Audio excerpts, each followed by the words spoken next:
All right, so good evening. It is 6:01 and this is a committee of the whole meeting of Board of Ed, and it is March 14th.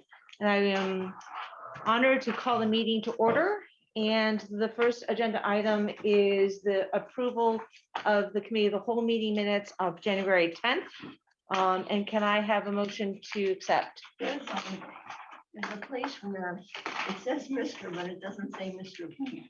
And I know. it's Okay, so supposed to be can I Mr. get a motion on the floor, then we can go into discussion? Okay, So Matthew has made the motion. Can I have it seconded, please? I'll second. I've got, Joan, you can take your pick, Whoever. because two incredible people, and then discussion, please. Yeah, on page 1, it says under budget workshop orientation, Mr. Gave, and I know it's supposed to be Mr. Knight. It's just a typo, sort of. That's all. Omission. Thank you. I think it's, we're going in shorthand. Yeah, Mr. Hey, Mr. My wife assures me that her husband was present in attendance.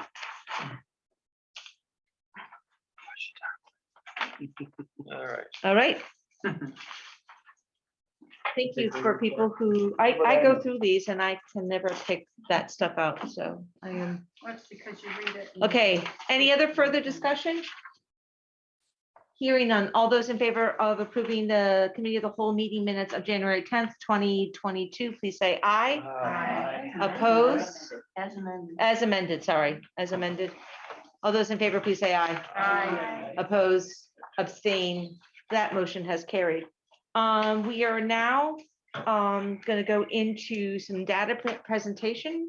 I think Susan and I, we had that conversation, and then you realize really the data that we have not had a discussion for a really long time is about the discipline and honor course enrollment. So And that was something I think the board had requested that we take a deep dive Yep, into, so. yep.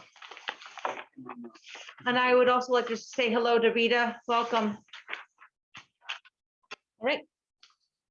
Well, so Tom and I put some data together for you. This is really a snapshot of what was discussed at the last district data team, just to give you an idea of the types of the pieces of data that we're looking at.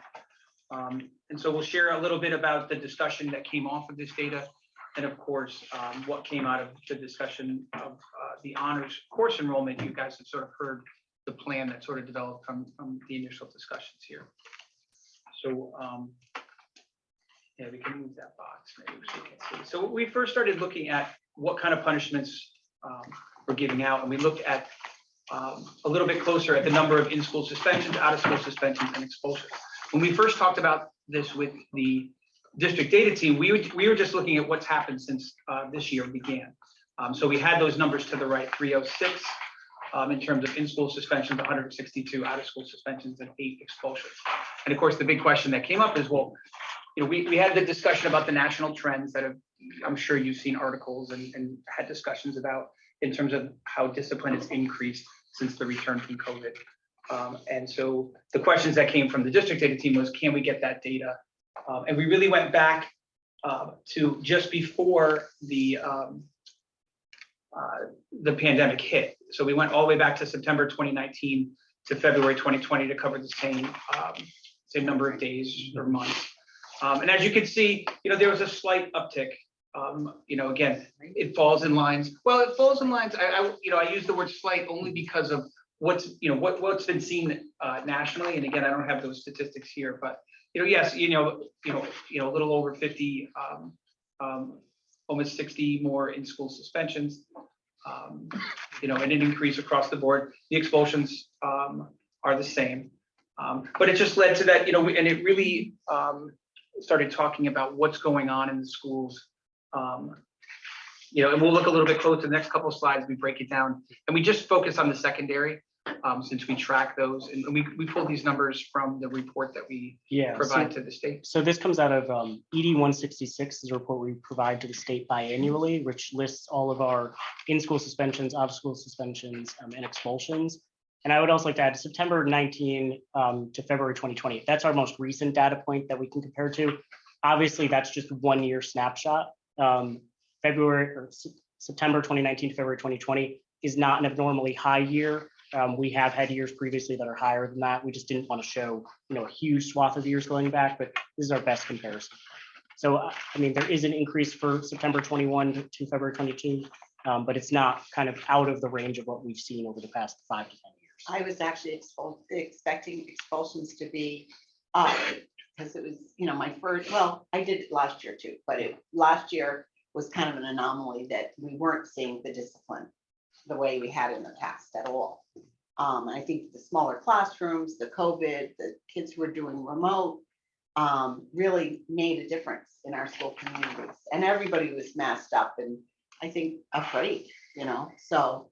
Well, what was interesting is the discussion, like the teachers felt it and the administrators felt that there was an increase. And so part of the discussion was really looking and seeing, are their instincts correct? Are we truly seeing an increase? And we obviously were.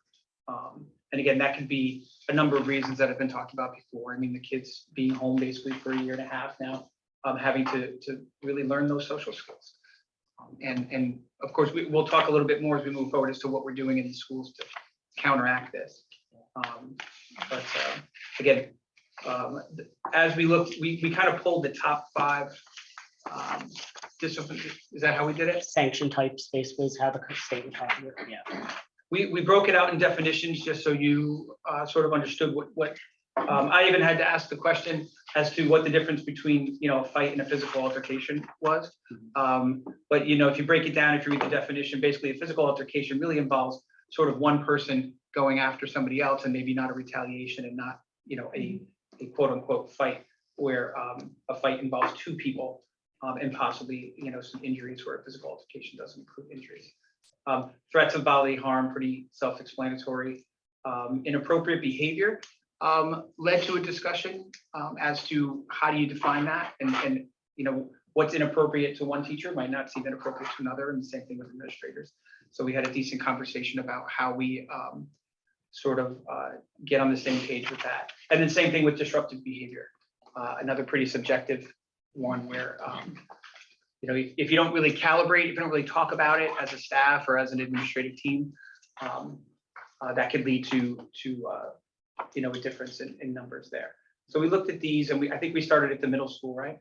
Yeah, I was just also going to provide, just Sure. for context, this is just a short list of over 200 different unique codes. The building administrators kind of have to weave through as they try to figure this out. So, our discussion really brought to light the fact that calibration is so important, because when you have 200 options to choose from, you can have some really big variation between how one principal might assign a code versus another. And we want consistency in that coding so our data is accurate from the state.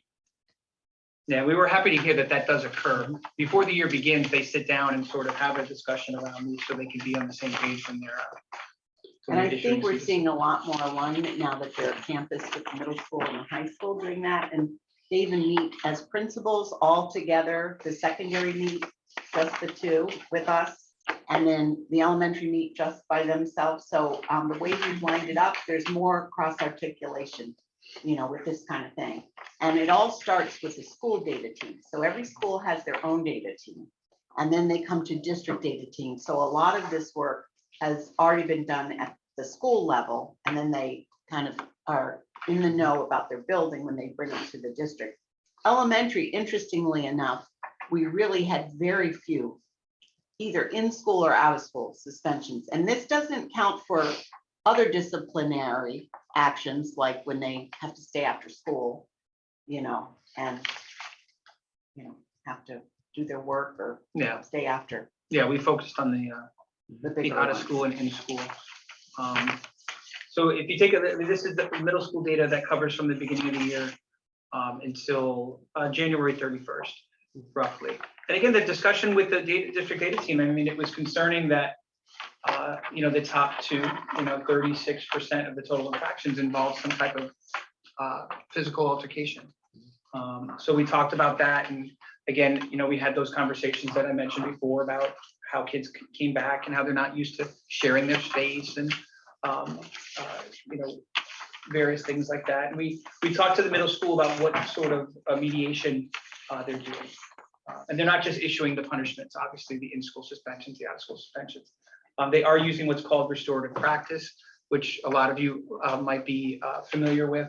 It involves sitting down with the kids that are involved, sometimes even including other students, to sort of help them talk it out and come up with a solution. Now, there's a consequence involved a lot of times as well, but they try to make sure that the behaviors don't keep repeating themselves. So they do use restorative practices there. They also have a weekly focus in the building around their behavioral expectations. And the middle school uses the acronym SOAR. That's lined up with the MYP goals. The S standing for safe, the O for open-minded, the A for accountable, and the R for respectable and responsible. And so they do different weekly themes throughout the building to reinforce those behavioral expectations. And they also have weekly advisory groups that focus on different social, emotional learning. So they are trying to educate the kids as they go along, which of course is the important part. And again, we'll continue to monitor these. We do, in most cases, you see that we try to use in-school suspension, keeping the students in school. There's a little imbalance on the throwing the objects, but again, all of these punishments, I was starting to ask questions about different, each one obviously has its own level of severity, and the punishment is affected by that, or in a lot of cases, if it is repetitive behavior. Some cases that are initially given maybe an ISS will then later be answered with an out-of-school suspension. And to be clear too, with the throwing objects one, because I also had to look this up, that doesn't mean a student threw a rubber band at another student. It has to be something that would be classified potentially as like a weapon. So, if you're throwing something that could cause bodily harm to someone else, it's not just an annoyance type factor. And it doesn't add up to the 100% because there are Yes. other factors, other things that we haven't counted. These were just the top 5 that we looked at. Is there repetition out of the 240, I'm sorry, 306 incidents? I presume these are incidents, Yes. not days of suspension. That's absolutely correct. So those are just incidents. So one incident may lead to 3 days of suspension. It might lead to 10 days of suspension, depending on the severity. That also doesn't mean 306 children were Yes. punished. The same, one child might have Multiple infractions as well. Beverly? Thank you, Kim. On the secondary school discipline, can you break that down for me for race and gender?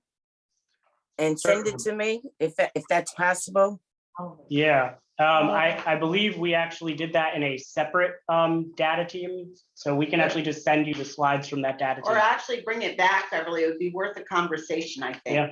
We can send it to you ahead, but can also bring this back as another topic. Oh, Yeah, Yeah, I think for all of us too. Beverly, good question. Dean? While you're at it, could you break it down by gender?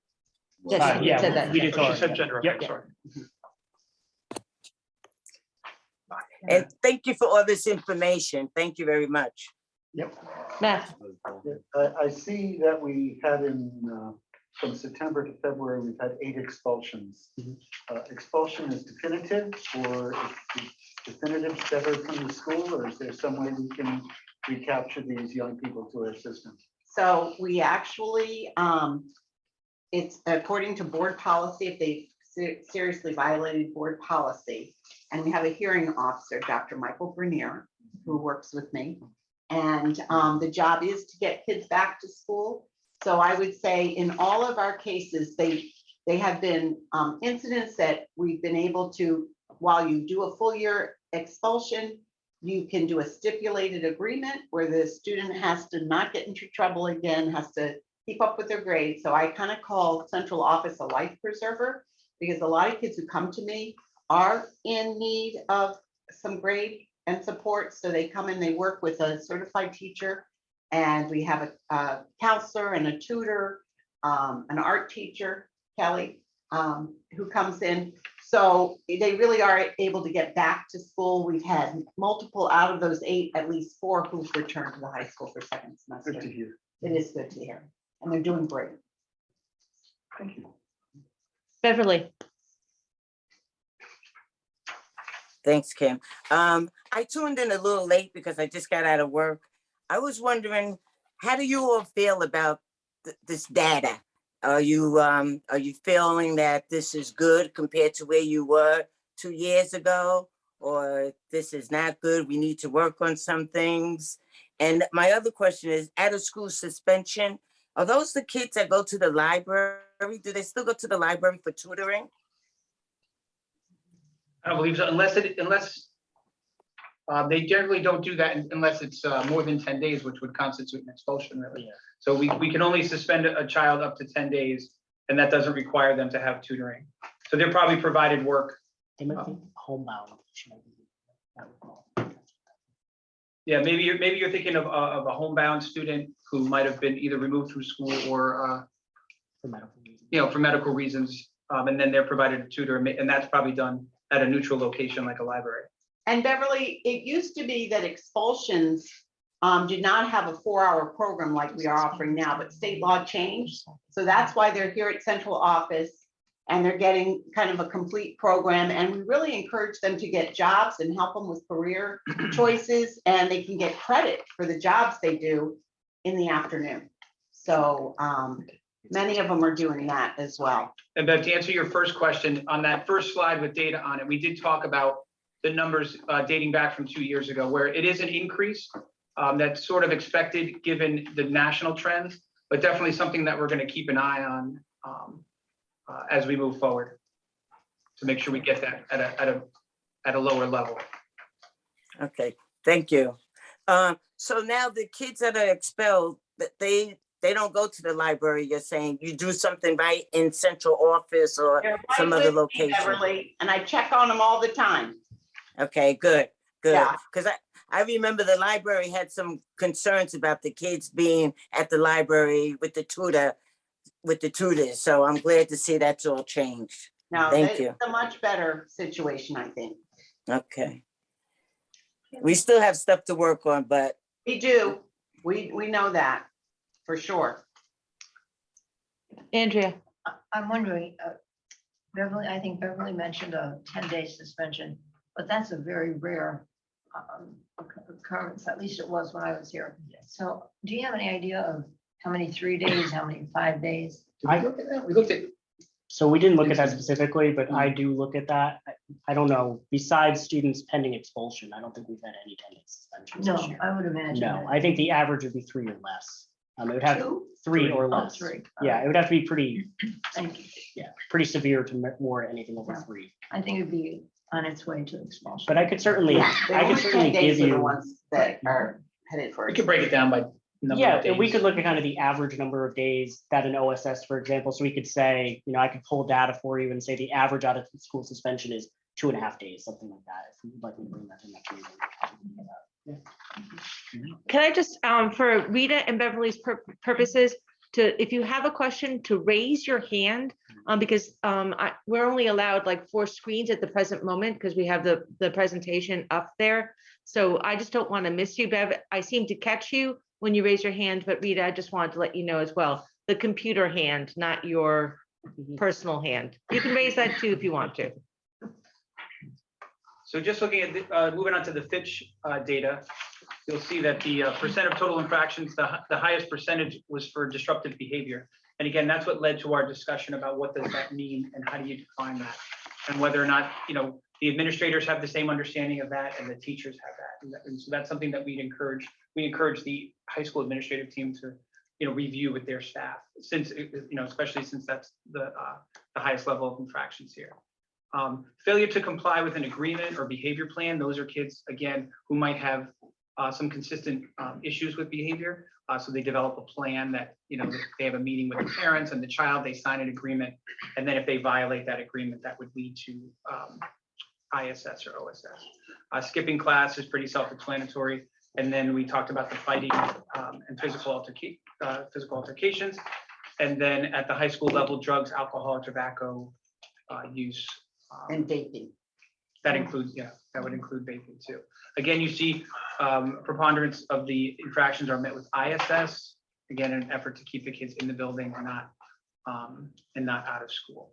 But again, that, the outlier that you can see is the fighting, but of course that goes to the severity of the physical altercation. And of course, if it's a repeat behavior. I talked to the high school about what they're doing on a daily basis to counteract the behaviors or to work with students. They've had, and I don't know how long, I didn't ask Ted how long they've been doing this ABC referral. It goes to their motto, it's achieve more, believe more, care more. And it's basically a teacher referral. If they see anything, it could be behavioral, it could be academic, they make a referral, and then the guidance department picks it up, sort of does the legwork around bringing different people together. If he's having a problem in math class, whether it's behavioral, academic, the guidance counselor will sort of pull the team together. Is he having this same problem in English class? Is it happening in science? Why? Why not? Pulling the team together and trying to come up with solutions. And again, whether it's behavioral issues in classes or academic, they're able to make those referrals. And then they have those meetings to develop solutions for the kids. And they obviously involve the students and the parents in most cases in those discussions too. They also have the Falcon Academy, which is their after-school tutoring program. It's peer tutoring as well as adult tutoring that they try to get students involved in. Sometimes they offer that to students who are getting into trouble out after school or can use the extra time in school to help maintain their grades. And obviously, the belief is always that if a student's doing well in school, their behavior should improve because generally kids start misbehaving if they're falling behind in their work. So it's another way to. I'm the recognized Dean and then Katrina. A couple things. One, there's a tendency, I think, for people, especially quote our age, to sort of compare the then and now. The one and only time that I received a detention in school, it wasn't my fault. And I got the detention because I said it wasn't me. So my biology teacher said, now you've earned detention. But when I think back to what the rules were when I was in high school, it's my impression, it could be all wrong. So I'm going to ask other people what their impressions are. That you could earn a detention fairly easily, but a suspension required you to, say, bring a jackknife to school, and an expulsion required you to actually use the jackknife. Expulsion was rare. These were the kids who were, quote, asking for it. You knew they were bad news. They were, quote, bad news from elementary school. They were the ones that smoked in the back of the ramp with the teachers that smoked. We all knew who they were. They were the bad boys. So it's been my impression that as we've moved through the years, and hasn't been a one single curve.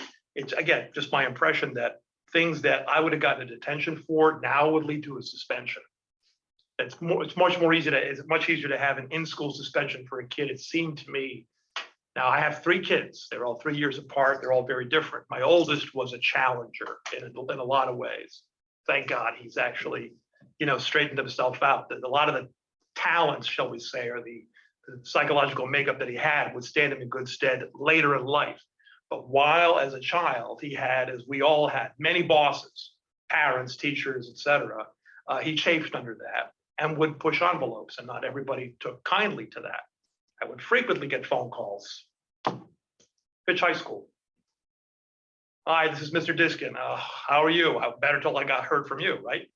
So it seemed to us that Alex would get called on things. Sorry, Alex. Would get called on things that probably should have earned him a detention, but he wound up with an in-school suspension. I think a couple of times, maybe at least once, an out-of-school suspension for something that was pretty egregious, but no weapons or anything like that. So it struck us that he was being disciplined at a more strictly than maybe we would have been. My wife, of course, is a complete angel, never got in trouble once in her life. So not even the phony detention that I got. That's one thing that I want to say. I don't know what other people's impressions are. The other thing is this. It also relates again to my oldest. Teachers have a lot of students to deal with. If you've got a teacher with a lot of classes they're teaching, and maybe between all the sections that they teach, they've got 100 students and total roster. There's a natural human tendency to focus on the kids you think are the ones who are going to be a little wayward. Okay, you can do that in a positive way. You're caring about them, or you're looking to head off trouble. And what I found is that the reputation that my oldest son, and he was not the worst of the lot, but because we didn't want to hear anything from the school. So one phone call was a disaster for us. But he definitely earned a place, apparently, in a lot of teachers' memories. So that when his brother 3 years behind him came through, they said, oh, you're so-and-so's brother. And that shadow is actually, in some instances, That now applies to my daughter. Now, my middle son, Angel. My daughter, I believe, Angel, not a one thing. It was really my oldest who was the big challenger. And so people began to, teachers, I'm sorry, began to look at the next two kids as, oh, you're from there, or you're so-and-so's brother or sister. Do we possibly have a phenomenon where teachers are paying maybe more attention to somebody's siblings, and therefore kids may be more likely to get caught or called out on something that's relatively minor because people are remembering an older sibling being perhaps far more trouble? So do we see that phenomenon? Sorry for the long-winded discourse or soliloquy. I would say that things may have changed from your day, my day to now, for sure. Electricity. But I would also say that we really follow school board policy. And several of you around this table remember a policy regarding knives and the inches of the knife. And you can get expelled for bringing a knife to school. Even if there's not intent to use it, or you're showing it off. Like there have been kids who've come right to the office and said, I had this in my backpack, we were camping or such and such. They don't get in trouble for that. But if you are taking it out and showing it off, and some of these knives you can get at the mall and they're quite good looking, they think they're really flashy. And if they're showing it off, that is in violation of the school board policy, or if you're threatening in any way. So I would say that we've seen several of those incidents this year, and we've seen them before too. So a letter just, the high school principal, Kelleher, just crafted a letter about using social media, bringing in weapons, really checking their backpacks, because I think these backpacks are like their lockers on their back. So they don't go through them. And so they might have had an activity over, the weekend and things come in, but there's other paraphernalia too that gets caught up in those backpacks. And we have to follow the school board policy. So, I think we're a little tougher in this day and age because of some of the situations that have occurred. Columbine didn't happen until after we were out of high school. So, it's been pretty rampant that, we've had school safety issues. And in regards to your other question about biases, I guess, is what you're saying against. Yeah.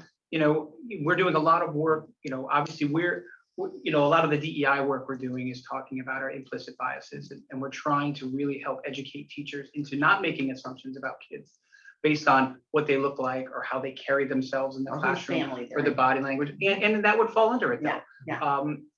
Again, right, your older brother's bad reputation doesn't rub off on you. And of course, I think, we're trying to obviously encourage the teachers to judge each kid by what they're doing in their classroom that particular day or that particular year. So that's part of the work that we're doing with DEI, but I think it applies to what you're saying too. Yeah, if you look at him now, he's about to graduate from university. You'd never know. Yeah. You'd never know he was a rascal. Yeah. Katrina and then Beverly. My first question, I think, goes to maybe of all of us. Mhm. What you mentioned that I think you mentioned that you didn't want to go back through the years. That would be too much to introduce. Based on just the brief glance you had of that, would you say there have been more disciplinary actions, less, or have they remained steady? So I would say year over year, there's quite a bit of variation, and especially over the past couple of years, because, right after this data was taken in 2020, we went basically from a normal year to 0 infractions, right? Last year, I don't know, probably less than 10 total, you count them on 2 hands.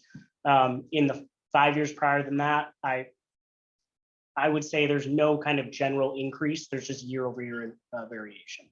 So this year what our current year data is not a massive outlier in terms of being like way higher than we've ever seen before. Okay. But it is higher than the last year previous that we have. Okay.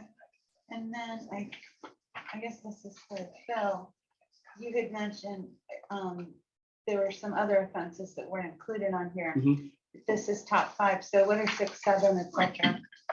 I could pull those for you. They're unique for each building. Just But give me a rough. You don't have to give me Oh, I don't remember off the top of my I head. had kind of There's said, like why don't you give them the whole 220 something list? codes. I know, it's 21 pages of codes. So Okay. I mean, we could certainly share that. Okay, Sure, that would be interesting. actually, Yeah. to see. okay, yeah, we certainly can do that. Okay, and then, what percentage of the student body at Fitch and at Groton Middle School have been in this OSS, ISS realm? So I actually have a really nice slide that's from our data team that we could bring to the next meeting. That is a graph of exactly that, showing kind of how many students. So we have a lot of students, I shouldn't say a lot of students. The majority of students who've received an ISS or OSS have received one. And then you have a very small cohort of students who have received maybe 5 or 10, for example. So the graph basically explains that. So I'd be happy to bring that to the next That meeting. would be great. And then my last question, you're collecting this. I don't know how to ask it. What is the, I mean, I can remember when I worked in the schools in Groton, it was elementary school, there was a form and there were certain things you had to fill out in there. I assume can I assume that there's one like that for administration? Yeah, so right now it's actually a digital form that they're filling out, but yes, roughly the Okay. same thing. So how is that information, and I know there's conversations, especially with the SOAR thing, but how is that very specific information imparted to the students? I'm sorry. What you have expectations and they're in a form where you can collect the data. How is that information given to the students? So I mean, pre any incidents, I mean, does it come in their freshman year, before they go to school, freshman orientation? Is it every year they're reminded?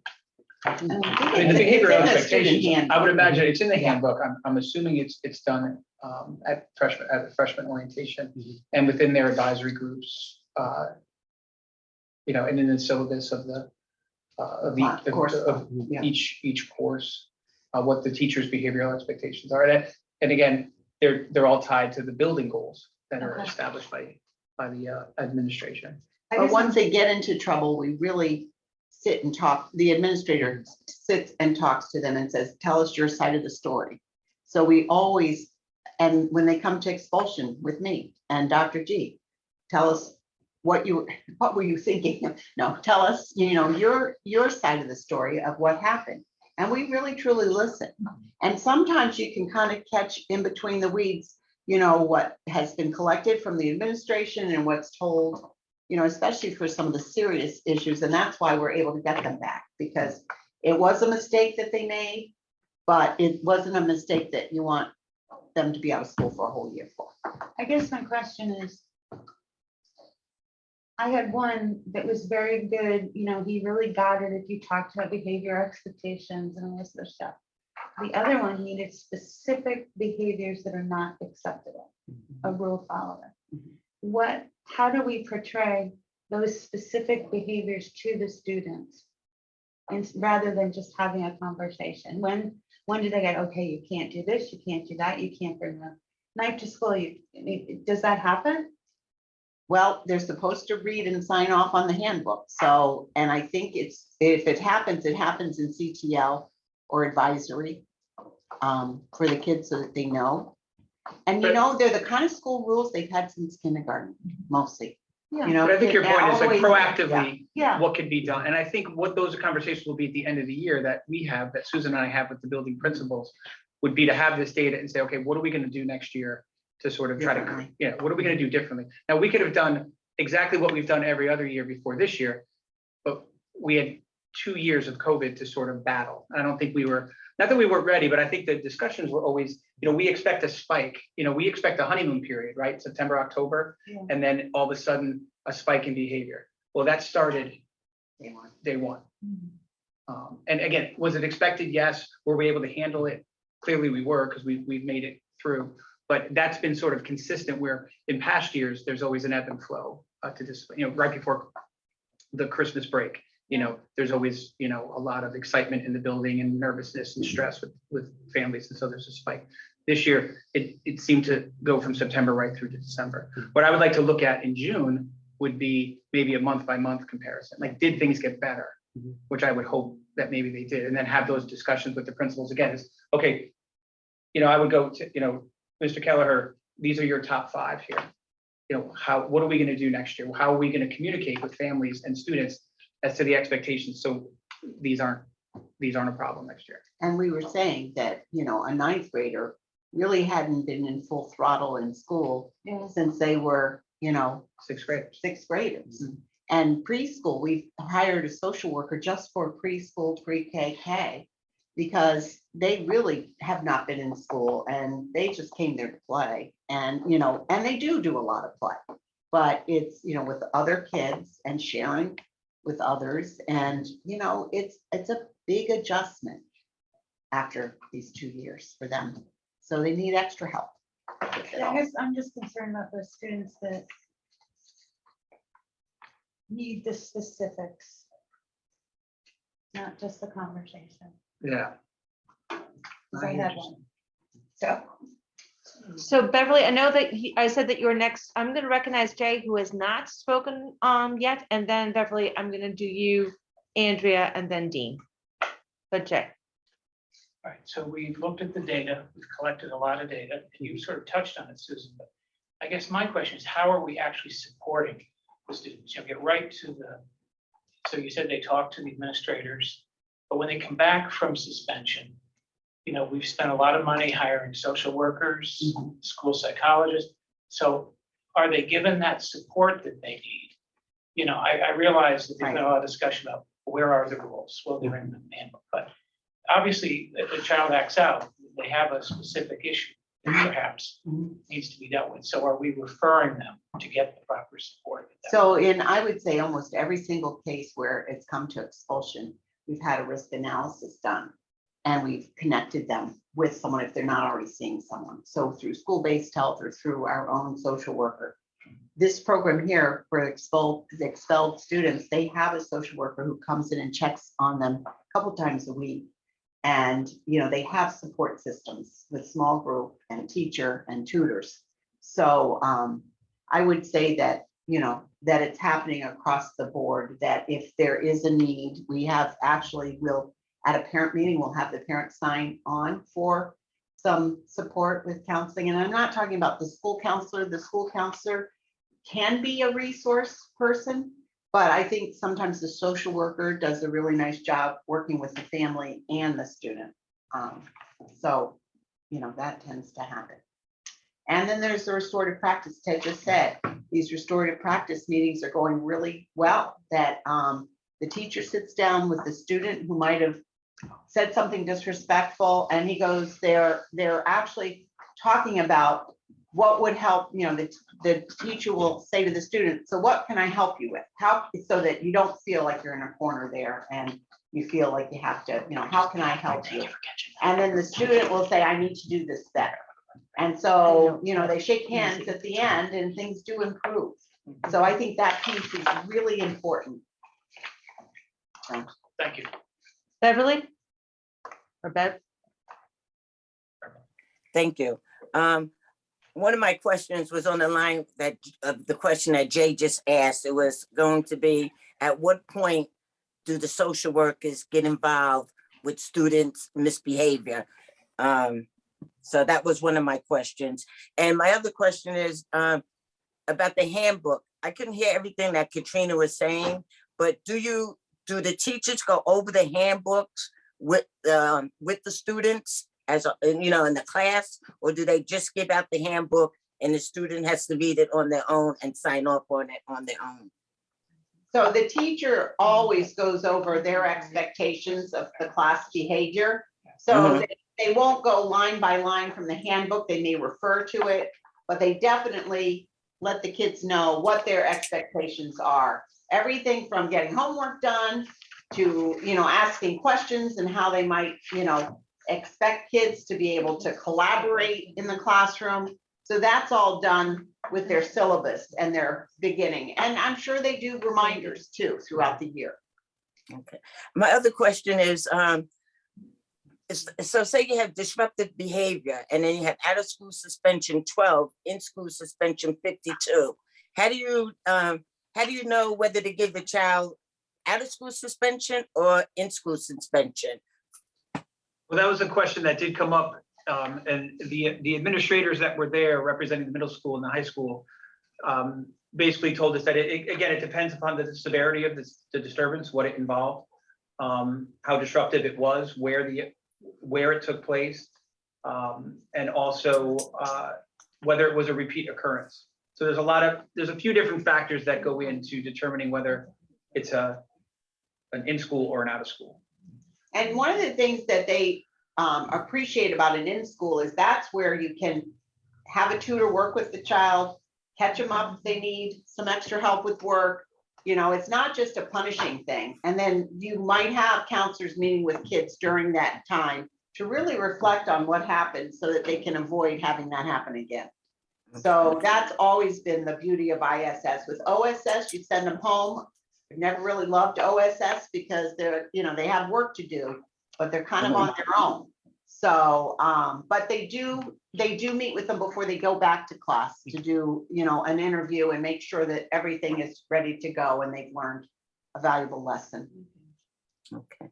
And you find this process with the administrators objective?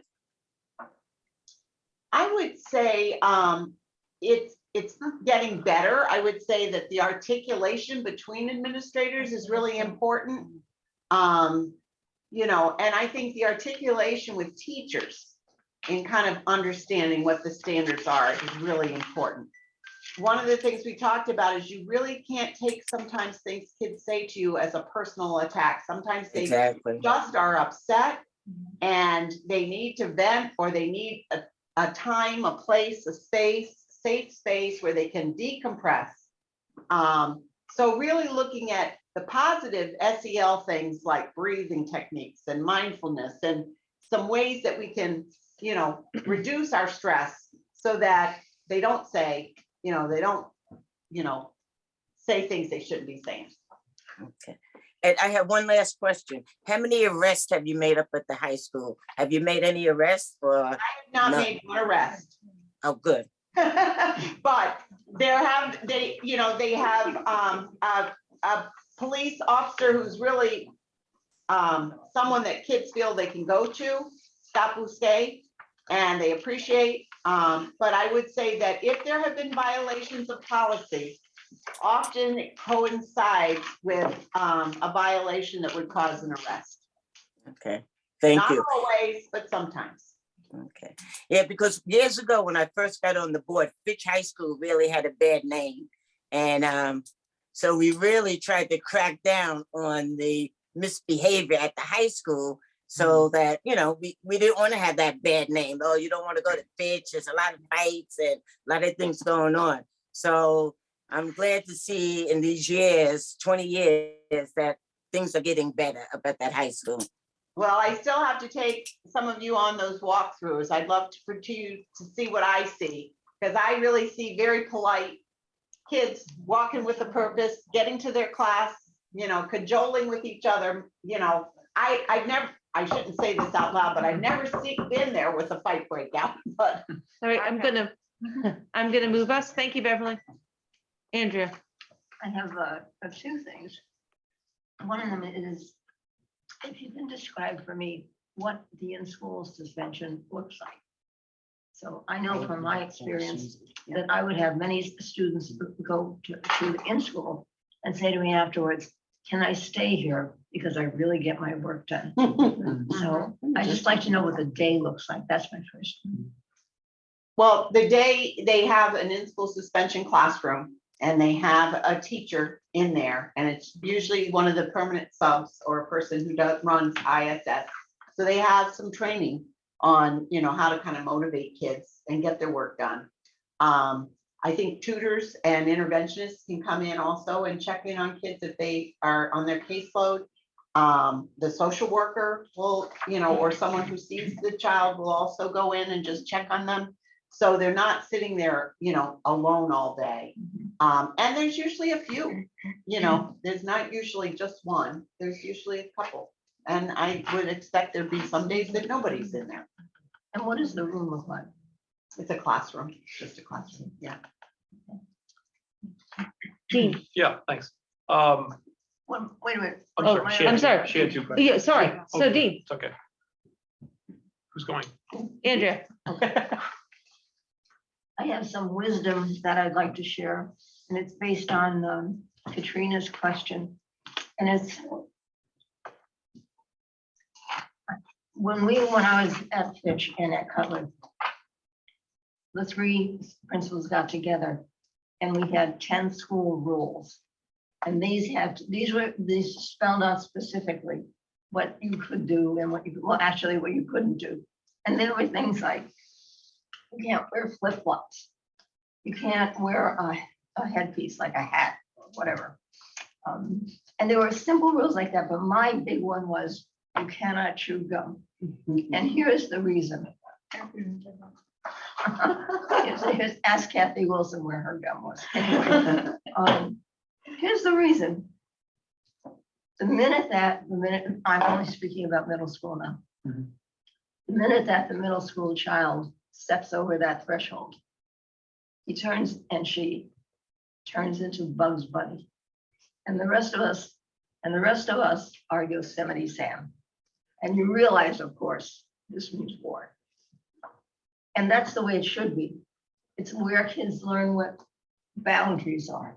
It's where kids learn how to stand up for themselves, where they can make judgments. But the most important thing is for them to learn to push back without getting in trouble. So I had this rule, no gum chewing. And that was the biggest thing. You mean I can't chew gum? I'm chewing gum. And that really kept the parameters of what the pushback was going to be close to my vest. Because if you don't do that, if you don't have those 10 school rules, as absurdly simple as they may be, those 6th graders, 7th graders, 8th graders are going to go out and there's going to be a fight. There's going to be trouble because that's the stage of development that they're in. I wanted that war to be right here where I could control it. So that's my advice to anybody who's coming up. thank you, Andrea.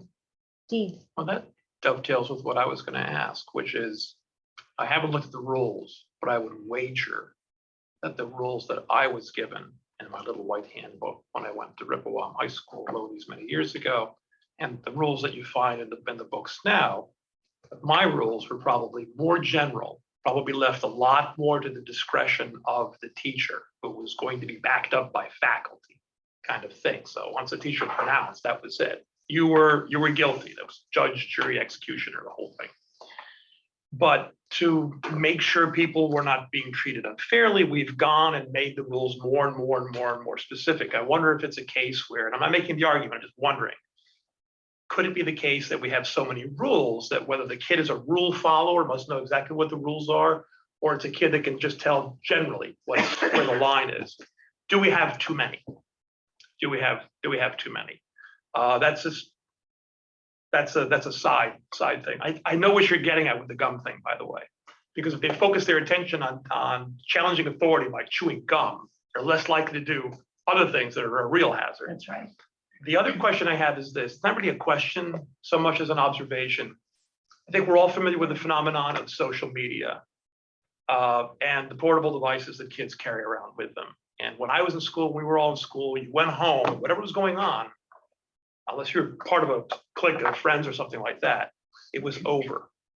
You went home, you got on the bus, and school was behind you. You went home for the weekend, school was behind you.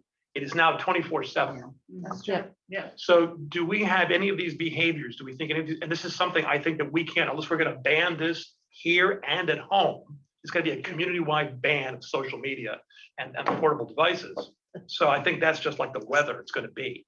But do we have any sense that perhaps some of this behavior is fueled by Absolutely. this? yes. Yeah. Okay, And we have Scott Driscoll coming to district to meet with all the kids. You know, he's doing a presentation. He was an FBI agent And he's an expert on social media and the law and what can get you into trouble and what can be on your profile for the rest of your life if you're not careful with it. So he's going to be talking to students. He's going to meet with all staff, middle school, high school, and anybody who wants to come. And then he's going to meet with all middle school kids. And then families in the evening. And so I think what are the dates on that? The 24th or 25th, 26th, something like that. I'll get it in board notes, but I've also noticed that phone has been their lifeline. And I don't know if COVID maybe impacted it even more so. So they've used that as their basic line of communication when they couldn't see each other. Yeah, that and candy. So, that gets them into trouble too. They've had incidents where, they were told to put it away or whatever. And if they don't do it, then, Goes in the June box. So Liz, Just, for clarification, Katrina and I have been looking at both the Groton Middle School and the Fitch High School rules and regulations, infractions and descriptions. Groton Middle Schools is very general. It's one page. And it's, we actually looked, one of them says, can't throw snowballs. So, I mean, when like that. But then you get into the Fitch High School one and it is pages long with a description. Here's the infraction. This is what the different delegations were going. That was being developed or had been developed when I was there as well. And to answer your question, yes, freshman orientation, you do go over the rules. When you are a freshman teacher, and I was a freshman CTL teacher, we discussed these quite often.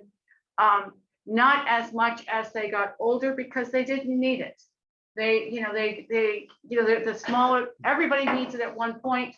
And then as situations occur, that's where it's not as addressed, but it is there and students are required. They sign off and they say, yeah, I've read the book, and parents are signed. Now, whether they do it or not, it's like my freshman in college.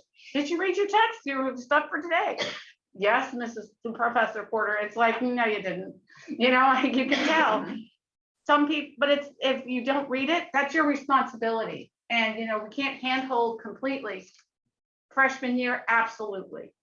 But as we get long, their responsibility has to grow as they go older. So I just wanted to put that in as having lived it for a while. thank you, Liz. I appreciate that. I'm going to take Matthew, and then if there's not any further question of that, then we can go on to the next agenda. But Matthew. I may be off topic, and if I am, we can. Sure. refer. But in subbing, what I observed in numerous classes were kids listening to music while they were doing their work. They asked if they could do it. I said I didn't know what the rules were. I asked some teachers and they told me that yes, they did it if they weren't disturbing other people. So I went along with that. But it boggled my mind how one could study something with whatever the type of music was. How are you going to concentrate? And at some point, maybe we could talk about that. Okay, yes. Or maybe that could just be addressed. I don't know if we need to have a committee of the whole, Whatever you for- think appropriate. but absolutely, I want to just to make sure that this is a great discussion, and obviously it's clear that we haven't been together in a really long time in the same room. Unfortunately, Rita and Beverly are not here, but I am glad that we're having these conversations. But if we don't have anything more, I'm going to move us on to the honors enrollment. So we also just took a look at how our honor courses enrollment compared to the overall enrollment. Tom, you could. Yeah, Take so this if so you- I think really this was the precursor to the presentation that came from Mr. Kelleher and Mr. Bass probably about a month ago. So earlier on in the year, really starting in November and then following up in January, we've really started to look at our honors course enrollment first, and we plan to follow up with our AP and IB enrollment as well, and really breaking it down demographically. So you can see here, what we did is we just compared, this is the Groton Middle School Honors 1 Algebra 1 enrollment. And in the top line, this is the number of students who are actually enrolled in that course currently. On the kind of second row here, we have the total number of students in each race or ethnic subgroup, and the percent of that group that is enrolled in the course. So as many of you know, that we have an Algebra 1 honors course in 8th grade. And we've seen that program grow over time. I think it's at least 33% of the population, 40% of the population Yeah. at this point. Yeah. So we have at least 2 honors algebra on each team, so 2, 4, 6 classes. And it's really, we don't have an honors algebra at the 9th grade level, so that's something that we're going to get the math task force together to take a look at. But it really sets up kids, because after they take honors algebra 1, they in 9th grade take honors algebra 2. So they're more likely to get into an AP IB course because of the way that they're, tracking that. And then by 10th grade, they do some geometry. So we're really analyzing this and, going to look at it as a team to figure out how can we have kids have better access to those higher level courses. And take each subject, looking at math. Math happens to be a gateway here with the algebra. Algebra has always been a big factor in kids' overall success. And we want them to be more successful, since that was my course. Andrea, I have a question about the percentages. Mhm. Are these the percentages of but I'm looking at the, Oh, sorry. Black, not Hispanic. Is it 10.9, is that 10.9 of the Black and not Yes. Hispanic Yes, population, not of the school? no, correct. Of that subgroup. Of that subgroup in that grade level. I see. So roughly 11% of students who identify as Black as their primary race are participating in Algebra 1 for them. We gotta make that higher. We have to do that. That's one of the things that has caused this sense of urgency to really start working on kids. And I said, it's not just a 6 through 12 problem. It really starts in pre-K, preschool, to make sure that early childhood, that they have all the resources. And, it has a lot to do, I think, with looking at the program that we have in place. It's a lot more rigorous at the elementary school, so it'll ready them for the rigor in middle school. So it's going to take a few more years, but it's something that's definitely on the top of our priority list. I have a little follow-up on that. Everybody knows I work with the Martin Luther King Scholars, and the scholars were at my house one day rehearsing. And I had a book on my coffee table. It was, it's The Knowledge Gap. And I saw this one scholar just everybody else is eating, and he's like looking at that book. And then afterwards, we were about to go downstairs just to practice the speeches. And he had the book in his hands, and he said to me, "Dr. Ackerman, this is me." I mean, that's an indictment of our system, and it's a testimony from so many kids. This is me. So, I mean, you're hearing that from the real source. Yep. Rita, Yes, my concern is that it's the 6th and 7th grade math classes that really have to prepare the students. So, I know you talked about preschool, Susan. I think that's a little too much, but it's really the pre-algebra class that's in 7th grade that will determine. It depends how rigorous the teacher is and how she prepares those students for the Algebra 1 to be taken in 8th grade. When my children were in middle school in Groton, they had an excellent 7th grade pre-algebra teacher, and that's what I think is the key. So a lot of times it's the staff. So you have to really have excellent staff to have these students, which takes a very challenging course in Algebra 1. Well, I would say that we do have exemplary staff who are readying them in 7th grade, and an excellent National Science Foundation program that is really a problem-solving approach. So it's really very rigorous for all 6th, 7th, and 8th graders. That's not, I wasn't saying that it wasn't. What I'm saying is that is the key. to the students taking Algebra 1 in 8th grade, which isn't easy for everyone to do. Right, I right, mean, you're right. it's a very, very difficult course. And then to have them jump into Algebra 2 as 9th graders, that's also difficult. Because you can see, again, I've gone over this so many times.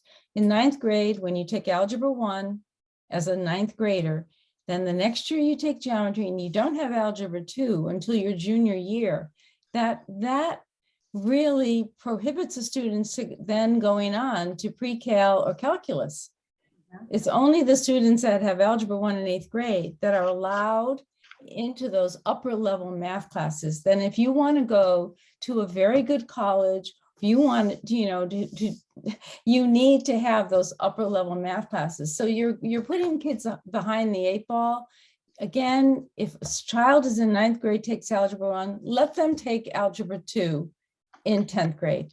They can wait till 11th grade. I feel the same way, and I have said to the math, you know, leaders at the school, that needs to happen. Yes, So, but I mean, the board is part of doing it curriculum. that way. I know, but we are, the Board of Education, actually, our role is curriculum besides policy. So that is something that we just have to change in the course catalog.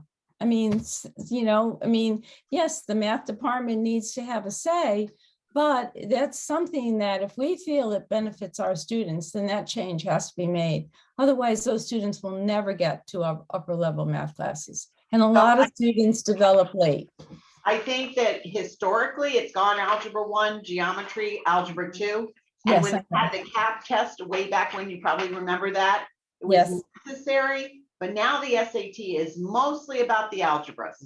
Right. There's a little bit of geometry, and we teach geometry from the time they're in kindergarten all the way through. So all of our standards, the NCTM standards and the state standards, include really a combination of measurement and geometry, algebraic thinking, even in elementary school. So I think that we are following the standards and kind of readying them, but I do think that we could make that shift. And I would be happy to work with Phil and the principals and counselors to make that shift. I just had one more quick question about this. In terms of taking is Algebra 1 in 9th grade, is that a full year course? Or can you do that from September through January? Are we on the block scheduling like that used to be at Fitch, where you could actually take Algebra 1 and Algebra 2 in the same year?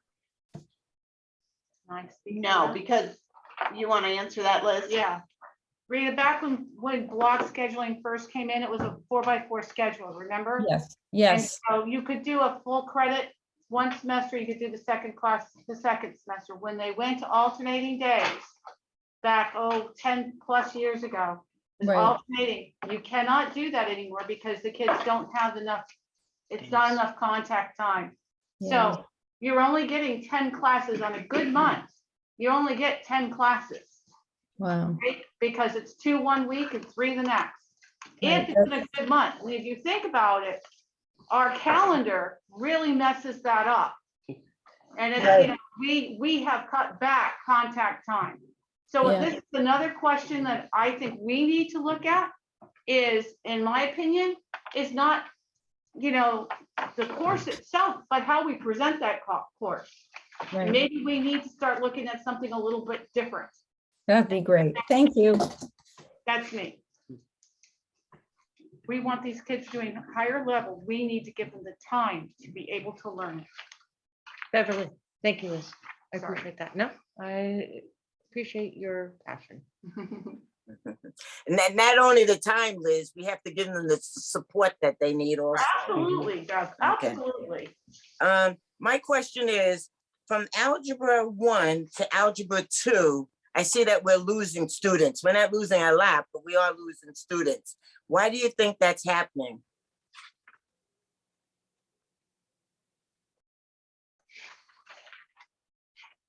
Algebra 1 to algebra 2. I think she skipped to the next slide, Oh. Yes. I was just comparing. She's comparing them. but we're also comparing different size cohorts, which I think Yeah. skews that slightly. But So Beverly, I don't know if you can hear me, but we can't hear you. Looks like you're still on mute. If you unmute, maybe that'll help. Okay, I'm unmuted. So I'm looking at algebra, honors algebra 1 enrollment. And it says, 1 for American Indians and 17 and so forth. I don't have to go over that. And then I go to the next, the next page is math. Okay, then the next page, honors algebra 2. And from American Indians, from 1 it goes to 0. Asian and Pacific Islanders, from 17 it goes to 14, and so forth and so on. So it seems like the numbers are decreasing from algebra 1 to algebra 2. And I just wanted to, not unless I'm reading this wrong, which could be, I just wanted to know why you think that's happening. Well, in this case, we're actually comparing different cohorts. So the previous slide was comparing the current 8th grade class at Groton Middle School, where this is pulling from multiple grade levels at Fitch High School. So because of that, it's not as easy to compare apples to apples, especially because at Fitch, they have many more choices in terms of what courses they're actually taking for the honors level. So some of them may be going into the general algebra 2 versus the honors algebra 2, for example. So we could look at in another day kind of overall math enrollment across courses, but it wouldn't be fair to kind of compare one to the next in terms of algebra 1 versus algebra 2 honors. So in other words, honors algebra 2 could be current 9th graders who had honors algebra 1 last year, or it could be juniors who are taking it. Honors geometry typically tends to be a sophomore course. And then honors pre-calc tends to be juniors. And the So reason, there's 3 different kind of grade levels, but they sometimes will mix. and the reason why we didn't put the percentage on that slide was for that very reason. Yeah. Because they're not taking from one particular grade level. They could be taken from multiple grade levels. So that's just strictly the number of students in those classes. And But All you right. can even see on this slide, we have to do a better job getting kids, non-white, kids of color, into these honors classes. I'm going to recognize Matthew and then you. My I observation, agree with that, Susan, but Yeah. also with the support that they're going to need. That's exactly right. my observation before what Susan said was participation for non-white is leaves some work to be done, to put it very mildly. Yep. And the question is, and I don't know that we have the time to deal with it, is why? If we don't understand the why, we really can't come up with a solution. Very true, Matthew. Liz. just one other thing. I know that some kids will double up math. Does this indicate the doubling? Because they double up algebra 2 and geometry, so they're taking them simultaneously, which is really I did crazy. that. That Yeah, was the well- only way you could do it. Yeah, and I've noticed that especially with the kids who want to get into the IB classes or the AP calcs and all sorts of stuff, they double up. So does this data show, is So- that part of the doubling? Is so- this in there? For example, if a student took both classes, they are counted in both classes. Okay, So 48 and 44, they'd be represented in both. okay. And if you remember Ted's plan, Principal Kelleher's plan, part of that was to offer the algebras and geometry in a summer course with a real life teacher. It might be an Apex version, but the teacher would be teaching. So, looking at ways, so the student wouldn't have to double up during, the school year and could take it over the summer. And really the last two slides, the high school, showing the high school classes is really, we're not showing this to you to enlighten you on a problem that exists. I think we all realized when we attempted to look at this data, what we were going to see. But it was good to put this data out to the teachers and to the administration so we could highlight the problem. And then again, this was what helped build the plan that the middle school and the high school come up with. And I think, Bev's mentioned it a couple times already. In that plan, if you remember, there was a plan for support. To not just put these kids in the classes that we think they can achieve at a certain level, but also to give them that support in case they do not meet those needs. So that's definitely something that we consider. All right, let's move on to the last course. I mean, yeah, that, This is our last slide right here. the word is slide. Thank you. So just as we did for the math courses, we also wanted to look at Honors English 9 and Honors English 10, and it's set up exactly the same way. So just unique enrollments and the total number of students for each group in grades 9 and 10. And you can see kind of the breakdown in the percent enrolled as well. But the trend continues whether we're talking about math or English in this case. It's a little better though in Yes. English. The math is still the gatekeeper, so that's, you know, that's definitely a mission of mine. Any questions about this slide? As we look forward on English, I would love us to have a discussion about some level of grammar introductions and strengthening the course. I know I've mentioned it, but when I had kids in 8th and 9th grade asking me what an adjective was and what an adverb was, I was very enthusiastic and supported them, but they're going to need to express themselves as adults, and they'll be successful based on their capacity. We need some work. We do have standards and goals and assessments that we do. So they are being taught grammar. So I don't know, I hope you taught them well when they asked you those questions. Good, I'm glad. Beverly, I see that you have your hand up. Is it okay if I speak? Absolutely, ma'am. Okay. Susan, what happens at the honors 10? Is there honors 11? Is that what Counselor Borderline was talking about? When she Goes was, to AP, IB, and ECC, but those are the courses that would be the next in 11th grade, 11th and 8th, at 11th and 12th grade, we like them to have college-ready courses. So these are the courses that really prepare them for that. so in 11th grade, there's no honors course? No, they would take an AP, IB, or an ECC, which is UConn credit. Okay, It's really good for them to really do both years, 11th and 12th. Families, kids can accumulate, you know, six credits of college work if they're able to do that. And there again, you need support. Like there's even talk about having an IB diploma program tax class that would help support the kids one period every 2 days with that load of work and with any questions that they can answer. So I'm really thrilled that in some of our high-powered classes, we're going to be offering this level of support. They need it. how are those students doing that took honors English 10 and then I want to use the word, then we forced them into AP, IB, and that other one that you talked about. How are they doing? Are they getting good grades in those classes? Or would they benefit from having an honors English 11 and an honors English 12? I understand that they do make a smooth transition, but it's something that we can take a look at this year. Okay, can you please do that? We will do that. Because, you know, if they're more successful in honors, then they're going to be in AP and IB. I don't think we should like force them into that. But if they're just as successful in AP and IB and UConn and they can bring home a credit and bring it to college with them, or, you know, I would rather have that opportunity for them. Oh yeah, I'm not disputing that. I'm just talking about the kids that are that might be struggling. Okay, we'll take a deep dive on that. Okay, Jay? thank you, Susan. Jay?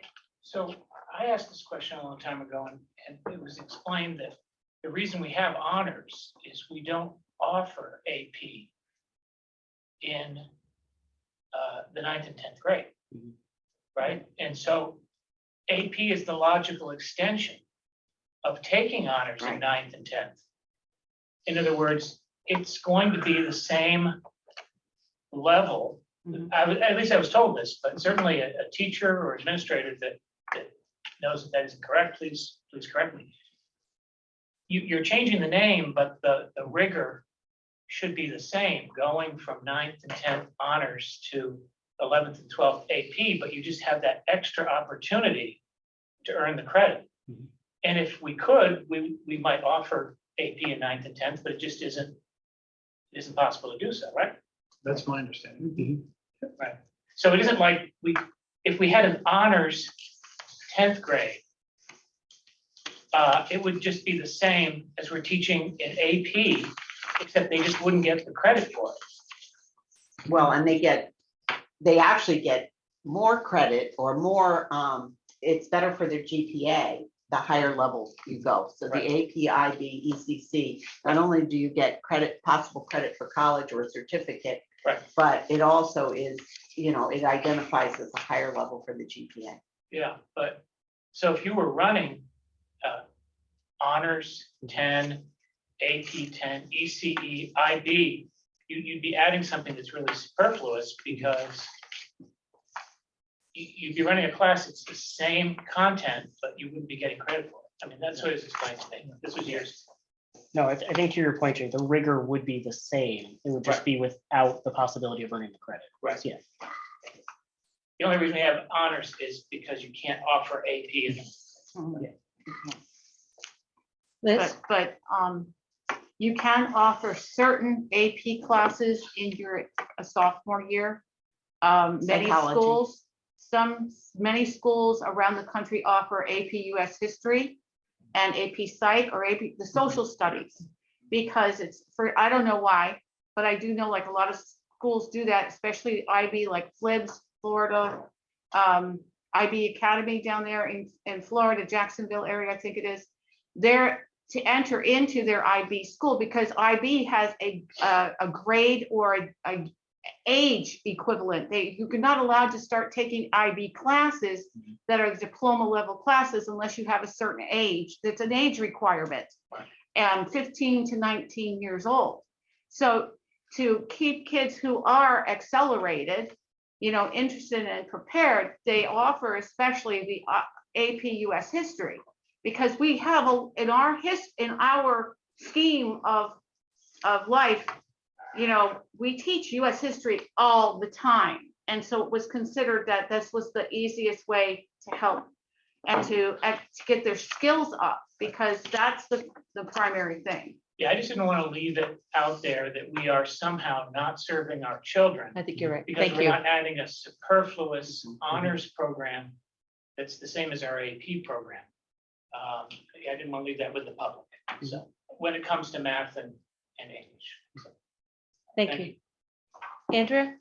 I need some clarification on how do you get into those courses? In other words, and there are no more basic courses, that's correct. But the 9th and 10th grade, how are they? Let's say that I was a low performing student, but I wanted to be in the honors group. Could I go and say, put me in the honors group? Yes. Mm-hmm. We are open enrollment. Oh, all right, okay, thank you. The same with our AP and IB buses. Well, IB, as long as they meet the requirements to become an IB student for the diploma, but in terms of AP, it's open enrollment. If a student wants to take it, they can take it. Teachers do make recommendations, but it can also be open enrollment. Okay, and the UConn courses, are they open? Yeah. As a matter of fact, they're going to try to tie in the UConn credit along with the AP and IB. So not only would you get a certificate and a possible 4 or 5 on AP, but you can also get UConn credit. They're going to work on that. All right. Great discussion, guys. Yeah. It's been a long time since we looked at data. Can I So thank you. ask a quick question? Liz? Would that be something that the curriculum committee needs to look at for the connection of the AP, IB, and ECEs? Yes. We're going to discuss that at our next meeting. Oh, see, so we haven't set that Remember, agenda yet. we made that agenda. Did we set that?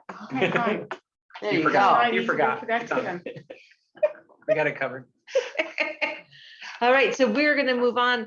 Val, thank you, and Shannon, for your patience. I kind of realized that I could have moved you guys up to front, but it's really kind of good. Very interesting to listen. It's so nice to have you here and continue to work and give great service to our district. Thank you. Thanks. So there you are, ma'am. Okay, this is just, I'll do a very quick presentation. This is a grant that we received in the fall. And the grant it was supposed to be something to do with health sciences and STEM. So it's a $750,000 Made it better grant. for people on Zoom, but worse for the people on.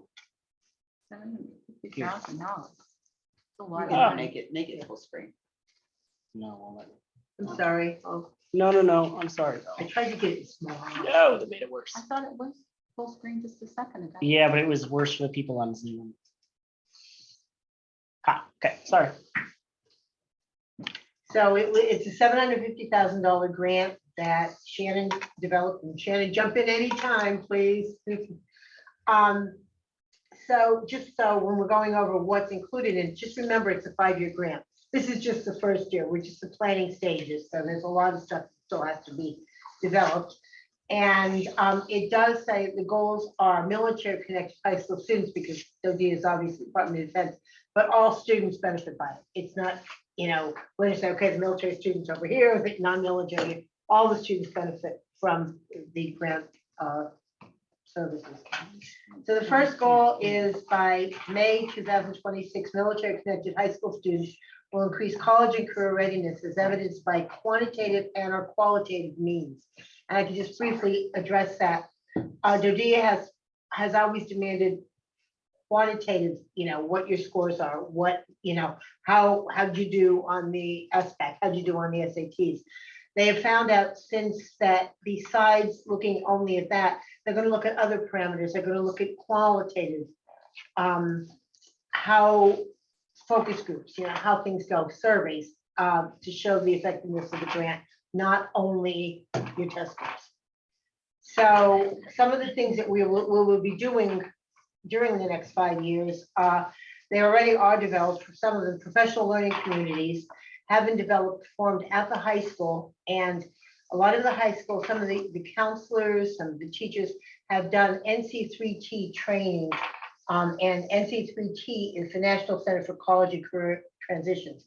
They had gone up through UConn and had some training on career pathways.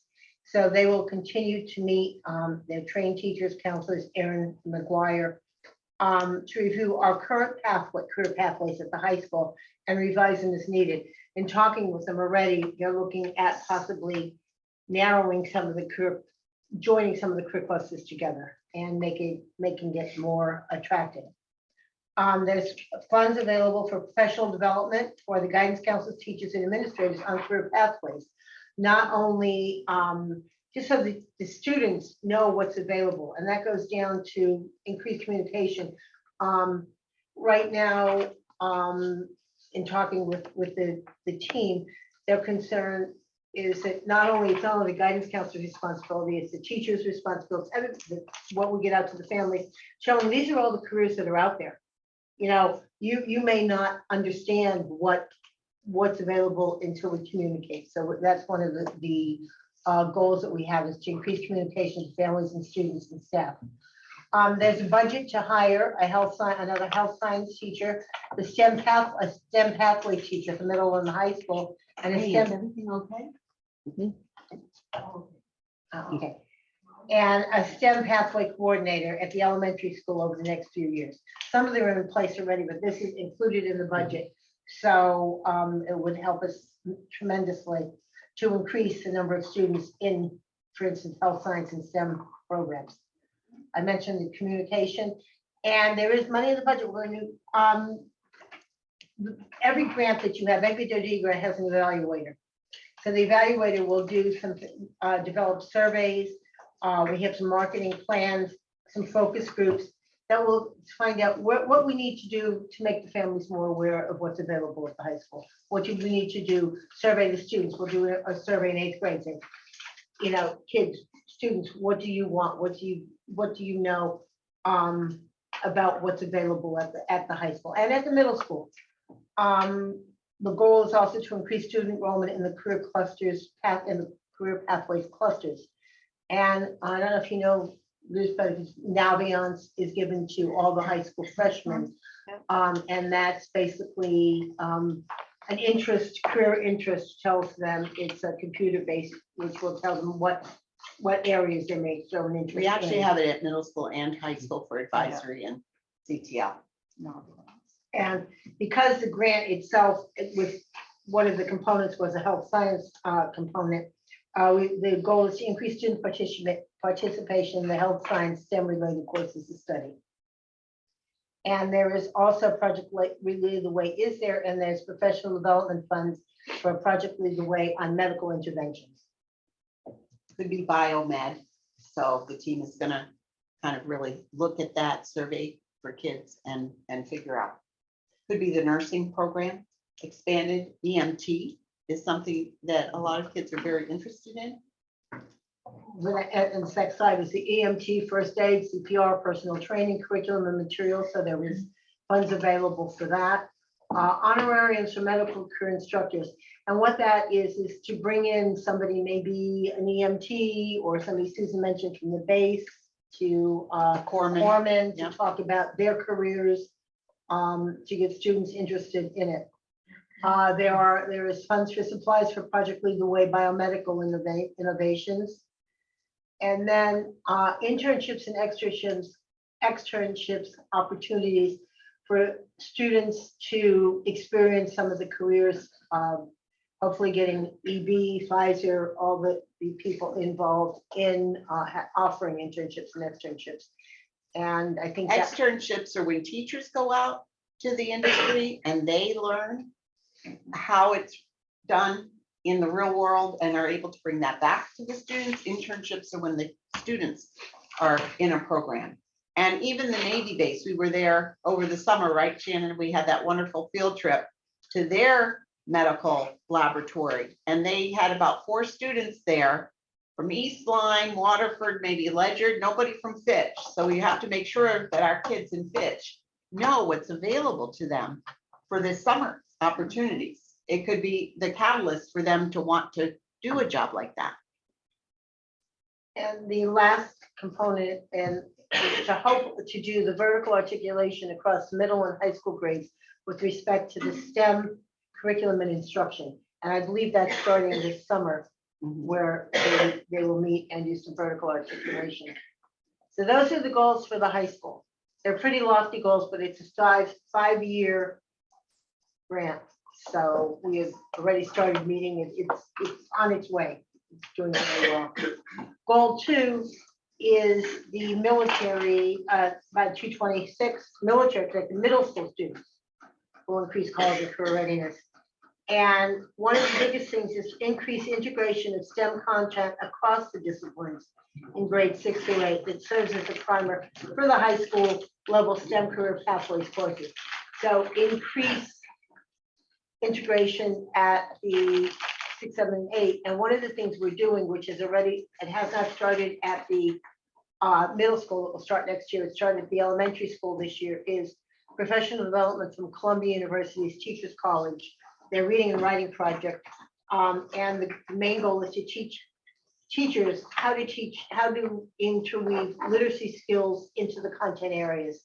We've had a wonderful grant, Dodea grant that ended last year, a literacy grant that provided training for 5 years for our elementary and middle school teachers in literacy.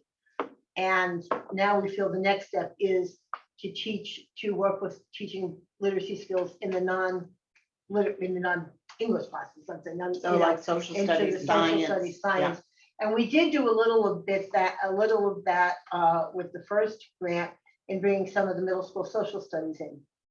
And now hopefully we'll involve science and social studies so that really reading and writing is not just during your language class, it's during science, it's teaching also at the elementary level, teaching younger students how to write nonfiction, how to do look at nonfiction. Research project. Yeah. So, and we'll include grammar in that too. And the other one is to increase the number of lessons on career pathways in health, science, and STEM. Increase number of rising ninth graders who are expressing an interest in STEM, health, science, career pathways in the high school. And that goes back to the whole communication piece of letting the students know what's available to them and encouraging them. And that ties into professional development at the middle school for counselors, teachers, administrators on career pathways. And it's not only taking, having somebody come in and do PD, but it's also having the professional learning communities where they talk together and say, hey, we're 7th grade science teachers. let's decide, maybe we need to talk about what a physicist is or what a biochemist is or what's available at the high school. And the last thing that we looked at, and we can't decide which one, ROSI career program or defined learning, our career awareness programs. And I think we're probably leaning towards defined learning because it came from the state, and Tom could address this maybe a little more. It's a K-8 program, K-12, K-12. K-12, that is providing from the state has purchased it. And it's a hands-on career-focused projects where teachers can implement in the classroom to talk about what a physicist does, what a biochemist does. And so it teaches students, kindergarten, first grade, what a botanist does, what a boat captain was. They had all different things. So it's just basically the whole thing is on awareness of what is available to the students. Yeah, that came out of the state earmarked a certain amount of the Art Besser funding and held that out for certain projects. One of the things that they did was enter into, I believe it's up to a 5-year commitment with a company called Defined Learning, which is basically, as Val is saying, it's project-based learning, but tied to specific careers. So a student might say, I'm really interested in, thank you, boat captain at this point, a career in, marine maritime or something. I want to enter into that. They can see a project specifically on that. You guys. In their blurb, it says through hands-on career-focused projects, teachers can easily implement curriculum-friendly creative learning opportunities. Defined helps students build critical thinking skills as they delve into a variety of interdisciplinary careers through project-based learning. And I think that's what the whole thing, everybody is, it's got to be interdisciplinary. Absolutely.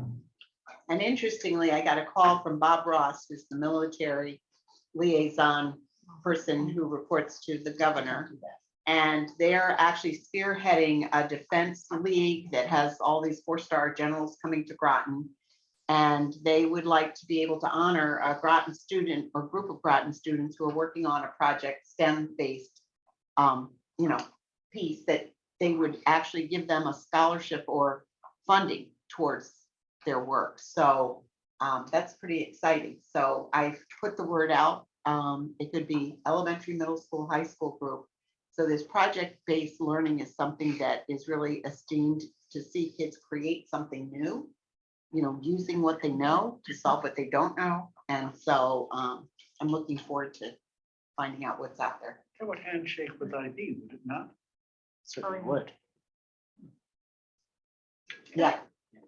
It could be marine, it could be aeronautics, it could be submarines. I just want a clarification. I missed what you said, Val. It's a choice between 2 things, and I didn't get the first one. Rosie? ROSI, What it's is ROSI career program or defined learning.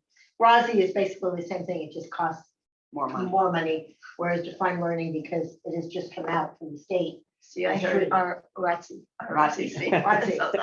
No, it's not ROTC. Be right. No. Thank you. But I do want to say one thing, though. I just talked, we have periodic meetings with DODEA, and the person we talked to mentioned Groton, and Groton's been very fortunate. We've had a number of grants. And she said, one of the reasons why she thinks Groton gets a lot of grants, is that we have such a wonderful vision. And she mentioned Susan as having a vision that when we do these grants, we do them to improve what we offer our students, or we have a vision that this is where we want to go. And I think that says a lot for you guys and for the district. So I just wanted to bring that up too. And we're actually going to host the regionals this year. And so we're looking forward to have DODEA people from all across the Northeast area come here, come to Mystic and tour the schools and go to the Nautilus and, have our workshop here. So we'll showcase our district. Will the board be invited? We can certainly have a time. I'd love to have you, even if we have like a little celebration for them or welcoming, I'll send you an invitation for sure. It's a small group. It's only maybe 20, 25. The Northeast is the smallest group from DODEA. When I've gone to the conferences, look at the Midwest or the West Coast, they have 50 schools that are getting it. We have just in the Northeast, maybe 10, 12 districts that have received grants. There's people from upstate New York, Newport, one in Maine, I think one in New Maryland. Jersey, and Maryland, and that's it. But there aren't a whole lot of bases and military installation. But I've been very fortunate to do this, and I'm excited because teachers, buy into this too. I mean, everybody benefits, and I think it's really been a very good program. I'm going to recognize Liz and then Matt. I have two things. I really applaud you, Val. I think this is great. But I also want to caution that we seem to always be focusing on STEM. And we don't have, every kid is not a STEM kid. There's got to be a balance. Where's the humanities? All right. We have had programs that we could get off the ground. We don't look at how do we prepare our kids to be into the Amphora. That's one of our wonderful literary magazine that's at the high school, but we don't work at preparing kids for that. And I think we do a disservice to our kids if we're constantly focusing on STEM. STEM is important, and this is not to take away. Please don't think I am. No, that's just because Okay. the grant was a That's the STEM grant. science grant. But are there grants out there to help support our humanities? Oh, there she is. Hi, Rebecca. No, that's that's Shannon. Shannon. Oh, sorry. Hi, Shannon. Sorry, wrong person, right thought. But I'm just saying, I think what we need to do is we need to have a balance. And it seems like our district is very unbalanced in terms of what we can offer our kids. That was just a comment. Okay. Now my question here is, okay, we're going to have this program come in. What are we going to give up? Because one of the concerns we have as a teacher is like, oh God, another thing they're putting on our plate. What else do they want us to do? We've got this program, that program, this program. Okay, so, it comes to a point, it's a tipping point. What are we going to do to support our teachers? And are we gonna have to extend the day? Are we gonna have this stuff I know that's not the reality, but what I'm saying is, there's the basics that we have to teach. And my concern is we're adding more to especially our elementary, our middle, even our high schools, and our time is much limited. So how is this what's it gonna look like? I guess that's what I'm asking. Where is it gonna go? Where's it gonna be taught? Well, I think that's why involving all the teachers and I don't know if you're teaching a specific, like you're not saying, okay, this is a mini course and this is Yep. something like that. I think if teachers are aware of, maybe and I'm just speaking with no experience whatsoever. Right, I know. But if I'm a high school teacher and I'm teaching physics, I may want to say, wow, these are the careers you can go into if you're interested in physics. Or that may be just an awareness. It may be a 60-minute class. It's not saying you must teach this, this, and this. Or if the physics teacher goes out into industry and realizes how the physics connects to the real world and is able to then teach the students the relevance of the topic. I mean, it's really, these projects through DODEA had given our teachers such insight, such high quality skills. And when you think about the interdisciplinary work of literacy with the humanities, with the sciences, it really dovetails with MYP because it's really all about the integration. So you're reading to learn, you're writing to learn, you're using it also at the encoding and decoding end, and you're integrating those skills with what you're teaching. So it's not adding onto, it's just a different means of vehicle. The way we've learned how to do MYP is to blend these things together so that it makes more sense for the kids. And our previous. Can I add to that? Yes, please do. Hi, everyone. So yeah, I just wanted to mention, so the first 3 DODEA grants that we received, the first one was in literacy, the second one was in math, the third one was in science. Those 3 grants included a lot of professional development to help our teachers align their curriculum with the national and state standards. And one of the main purposes of this grant is to have this is much more internal, in that teachers in this grant are meant to work together across the grade levels to vertically align their curriculums from middle school up through high school. So that was more the purpose of this grant, that what we're doing in middle school is preparing students to like continue a pathway of study for when they get into high school. So it's not really adding on professional development. There's money in there for teachers to spend extra time like working with each other and working on curriculum like internally. So. Thanks, Shannon. And the other thing, when talking with the literacy grant that we had previously, we just ended, we did have the middle school social studies teachers did have access to come to the PD to learn how to implement those skills into their social studies classes too. Thanks, Tom. I just, No, I understand completely. I'm going to recognize Matthew and Katrina.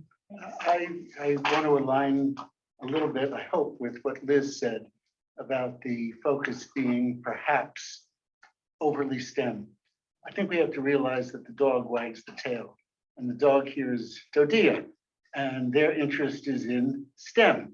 So we need to understand that as a reality. At the same time, Susan would be disappointed in me if I didn't encourage you to look at public health, Department of Public Works, Police Department, Fire Department, Emergency Management.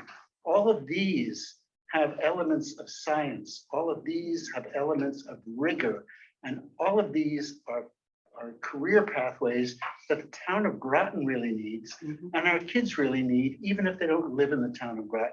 So I'm hoping we can find a way to weave some of these things that aren't nominally STEM, but have elements of STEM embedded in them within our project, so that our kids have a broad exposure, so that the kid who comes in saying, I think I want to be in the military, may discover that she or he would rather be in another field, or somebody who thinks they're in another field may end up saying, I want to be in the military. We provide the exposure and they make the choice. Thank you, Matt. Katrina. I have two questions. There was mention of Project Lead the Way. Right now, we have a manufacturing class introduction and then two engineering Project Lead the Way. Will there be additional classes added or the class that goes beyond introduction? This includes actually FTEs to add on more Project Lead the Way. So at the middle school, we have quite a large list. And I think the children who are moving up from middle school to high school will have that expectation to be able to continue that. So I can see that increasing. Yes. Okay, and from what I read, I thought I saw that there will be 3 new staff members needed. Right, so there is that Project Lead the Way teacher. Help me out with this, Shannon. There is Health science teacher. health science teacher STEM at the high pathway school, teacher, STEM pathway, and a pathway coordinator, at the elementary level. and a pathway So that coordinator. was 4. 3. 3, that's what I thought. Okay, thank you.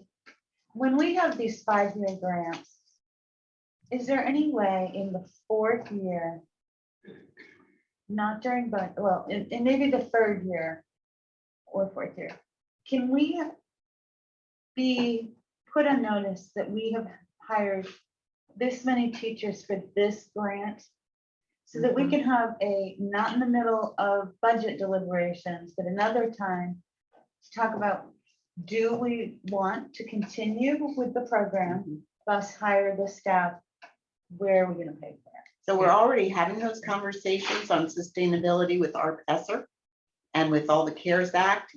And you're right, it has to be brought to the attention of the board periodically to say, how are we going to sustain this? Is this something that we can live without? Is it something that we need to continue? Just like we did this year, where there were retirements, and because of the smaller classes at the high school, we're able to do without replacing 3 of those teachers that retired.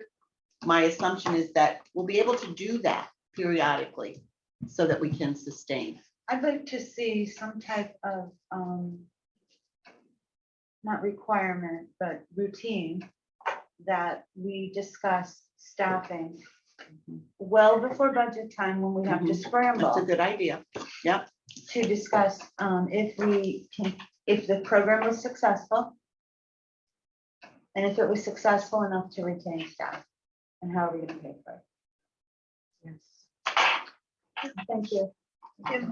I got Jay and then you. I just want to thank Shannon again for going after these grants. And I think to a certain extent, it's the grants that you win that determine. I mean, this one happens to be STEM, but the first one was reading. Reading, Second one writing, was and writing. SEL. Yeah, and those support things like social studies and, you know, I don't want to take away anybody's thunder, but I think we have another grant coming up that is away from STEM. So I think there is a balance. I think There the is a balance, the first MSEP grant we got for the two middle schools, we had one middle school theme that was all humanities and the other that was STEM. And when they merged to Groton Middle School, we have a STEAM school.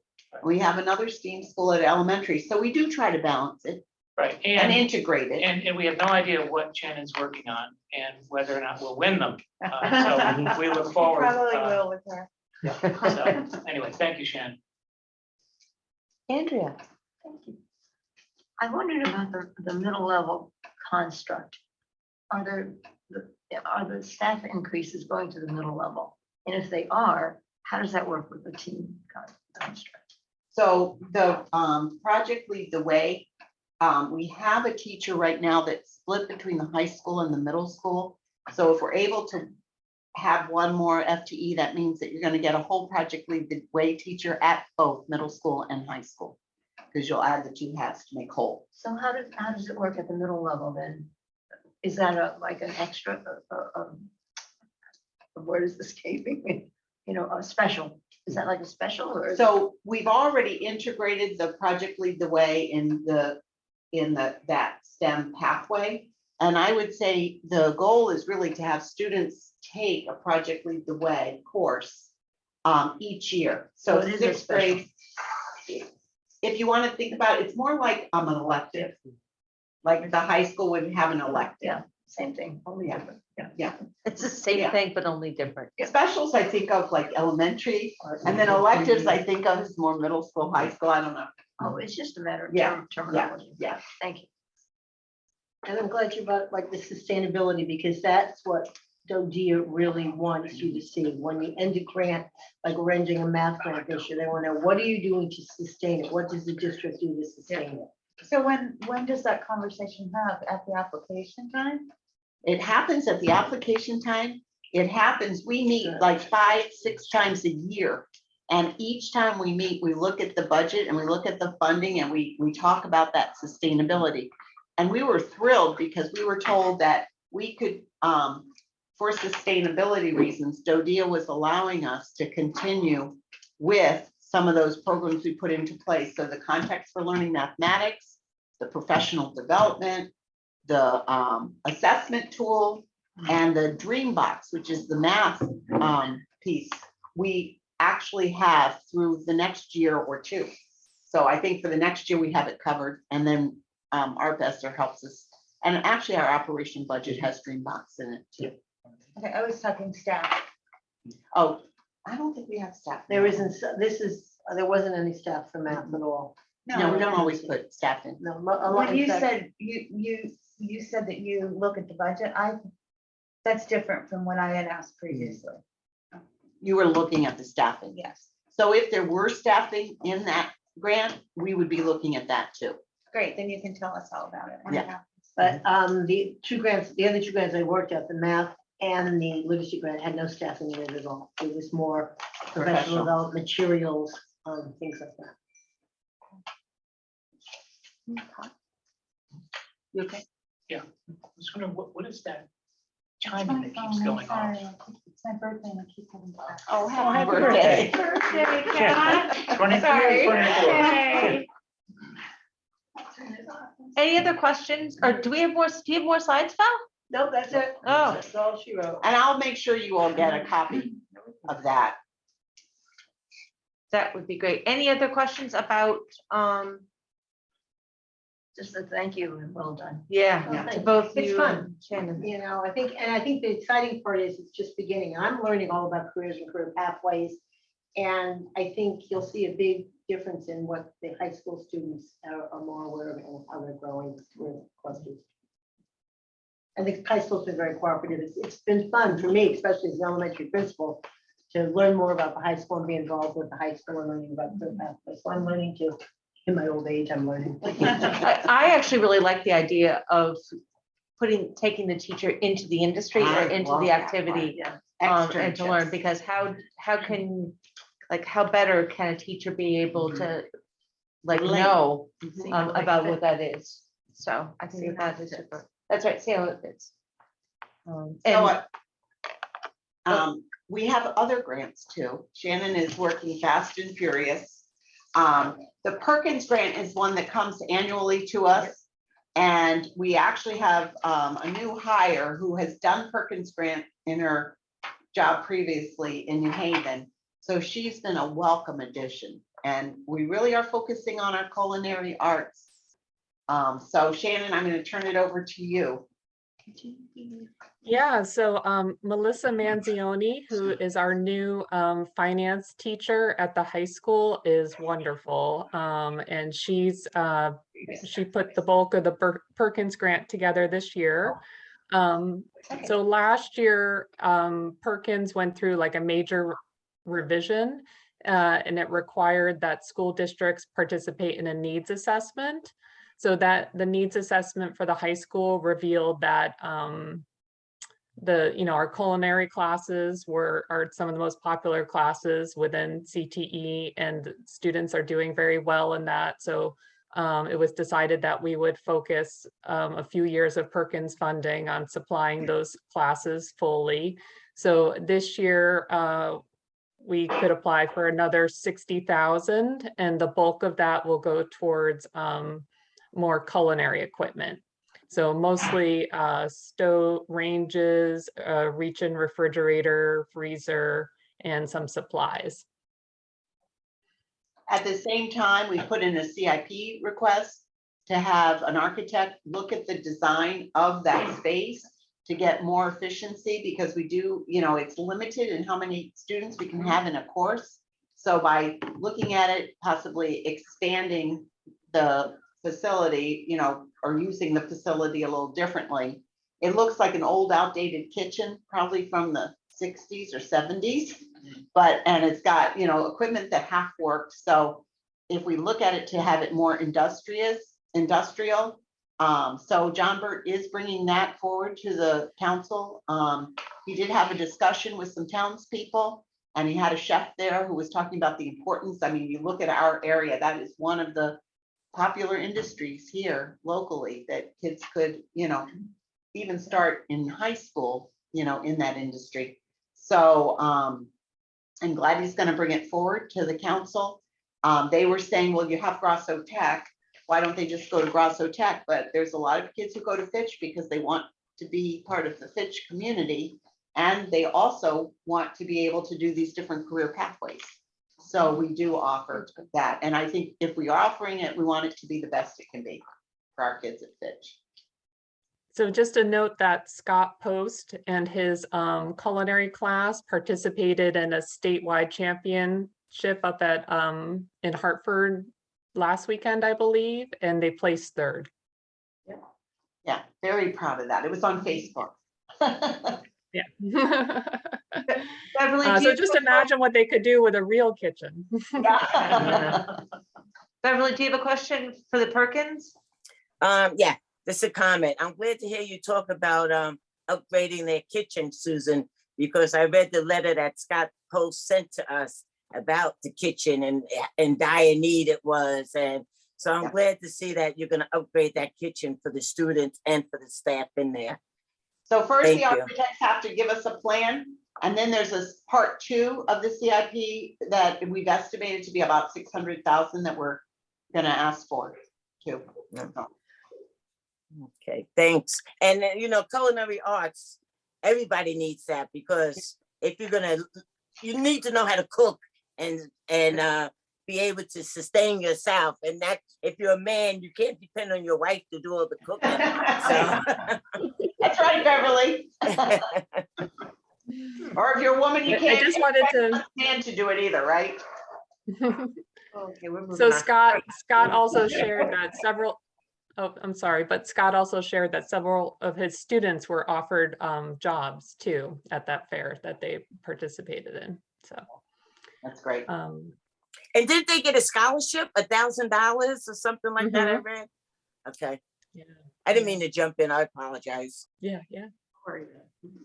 All right, so, if no further question about the Perkins, let's move on to the middle school assistance program. So there, it's not a middle school, it's a magnet school. So there's a typo there. MSAP is a magnet school assistance program. The same thing that we got for the 2 middle schools and becoming 1 Groton Middle School. It's a $15 million grant that's split between Learn and Groton and Goodwin. Goodwin Community College. Wow. So. Yep, so we're working on that now, or I'm sorry, were you done, Susan? Oh, Yeah. So it's due at the end of April. If we receive it, we won't receive notice until the end of September. And it would start October 1st, 5-year grant. If awarded, it would be for the 2 newest elementary schools to bring the PYP program to both of those schools and to also enhance their current STEM themes with the hope of achieving further racial balance throughout the district. We also are going to talk to you a little bit about the DOD grant, because really we want all 5 magnet schools to have partnerships, real viable partnerships like Project O, the museum, the art museum in Mystic, the Seaport. And to afford these partnerships, it'll require something that's, close to a $5 million grant over 5 years.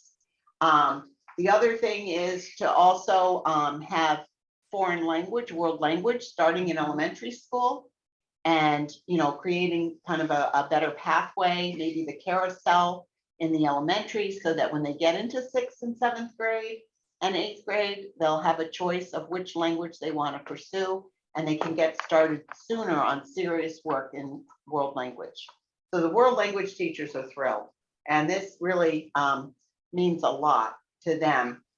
But I'll let you continue, because I think there's professional development in there. And yeah, so Liz, I think other DODEA districts were feeling how you're feeling. And so this year's DODEA grant is focused on the humanities, world language specifically.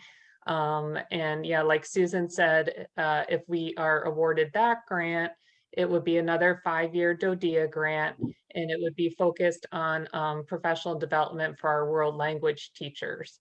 So there currently are not world language standards for the state, or really within any state, but we have a very active teachers group called Connecticut COLT, and they follow the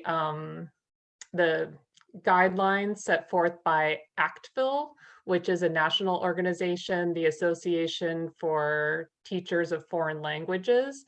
And what they stress is that districts really should be moving from what's considered to be like a traditional type of teaching foreign language to a more proficiency based. So if we were to receive this grant, we would train our middle and high school world language teachers in a proficiency-based model and hire a new teacher that would start to introduce elementary students to world language, who would also participate in that training too. So that by the time elementary students enter middle school and later high school, they're getting more out of their courses. so between the 2 grants, we're really hoping that all 5 elementary magnets are supported in the way they need to be supported. And there'll be professional learning for world language teachers, really elementary, middle school, and high school. And the reason the survey is so important, and we're already getting a lot of good responses. So students are taking it 5th grade through 11th grade. We have parents in the elementaries taking the survey, and we have the middle school, high school parents also. So the feedback that we get, we'll share with the board, and that's gonna help to, and probably to do a deeper dive in the curriculum department. But, definitely we'll be able to see what is it that people are really looking at and wanting. So that will help us, that data will help us in the grant as well. I'm gonna recognize Rita and then Dean. Rita, you're not, thank you. I know. Hi. I have two questions. Shannon, did you say that the focus would be on PYP for the elementary schools? Is that the IB program? So for the Magnet School Assistance Program grant, so the one that we applied for and received in 2017 was a 5-year grant, and that's coming to an end Yes, I now know, this yeah. year. So this would be a new one, another 5-year grant, and if we were awarded, it would provide training for Thames River Magnet School and Mystic River Magnet School teachers to receive training in PYP. Which is, can you just spell that Sorry, the out? International Baccalaureate's primary year program. So we would be competing with the Learn Magnet School, the Multicultural Magnet School in New London for students then. Well, all of our students couldn't possibly fit into the one school, so it's not competing. It's Well, more it's not collaboration. competing. It's Right. collaboration. Kate Erickson is actually very knowledgeable about our quest to do this, but I think it's Yes, really I to know. look at PYP to see about, how it could enhance our, all of our students' work. Part of the rigor that we're talking about that we want from early childhood into the middle school.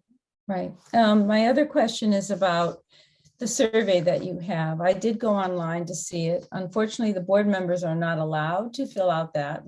We don't have children in the school.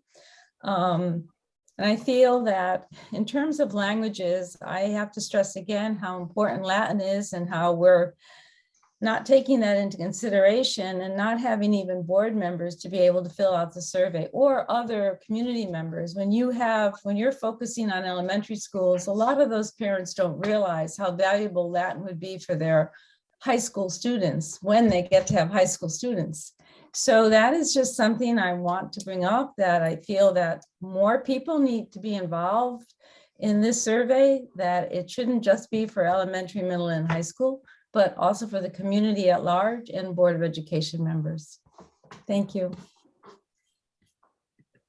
Tom, I did want to just mention that, so with the Magnet School grant, Learn is submitting that on our behalf. They're Yes, I know. administering it. So my understanding, and maybe you could speak to this, Susan, is they weren't concerned about us having PYP as they didn't sort of see it as us being in competition with RMMS. I think they would have mentioned that if that was a concern. I think in some ways they actually see it as like supporting RMMS because we're raising the awareness of IB in general throughout the region. I think we're still like different, we are different from RMMS, and that RMMS has the immersion program, and my sense is that parents seek that particular component out for their, so Right. that wasn't brought up in any of our meetings with them, and they were And I've had enthusiastic. frank conversations with Kate. She's a good colleague and friend, and so we have gone to dinner and actually discussed it, and she was very supportive. Great. I know it was very rigorous and it was not an easy thing for the teachers to change and to start to teach in a whole different way. I mean, so again, it'll be a challenge, another challenge for our teachers. I have to tell you that in these 5-year grants, the first year is really typically a planning year and getting, taking some trips and seeing what it has to offer. I actually participated when I went down to a MYP down in South Carolina, and I went to see what the primary year's elementary program was. And the 2 teachers I spoke with after their little session, and they were both trained Columbia Teachers College reader writer professionals. who then went into CPYP. So there's a lot of tie-in with some of the work that we're already doing. I think the interdisciplinary connection is what I'm really looking forward to. That's what's happening with MYP and IB. So, but I think it's a journey. So it doesn't all happen the first year. The first year is planning. And like you talked about backward design, you might want to talk about that. How at the end, where we want to be. Yeah, absolutely. I mean, Before you get to that, though, can I just say that, just please be aware that our teachers are not out of their classrooms too much. That's the one thing about these grants, and, you're focusing, when you're having, we want our teachers to be in the classroom teaching our students. That's right. So please just be very aware of that. With the teachers, there was a lot of disruption. So a please. lot of this work be aware. happens in the summertime. So. Good. absolutely. Rita, I did also just want to assure you, based off your previous question, Latin was included in that survey that went out to all of our families. And we have I know. already received 1,200 responses. So we're having a very good response from the community. Right. No, what I'm saying is I got to see the survey, but I couldn't be part of the survey. Oh, okay. I misunderstood you. I'm going to recognize Dean. No, I withdraw my request. Okay. Any other questions? So Shannon, I guess I have a question.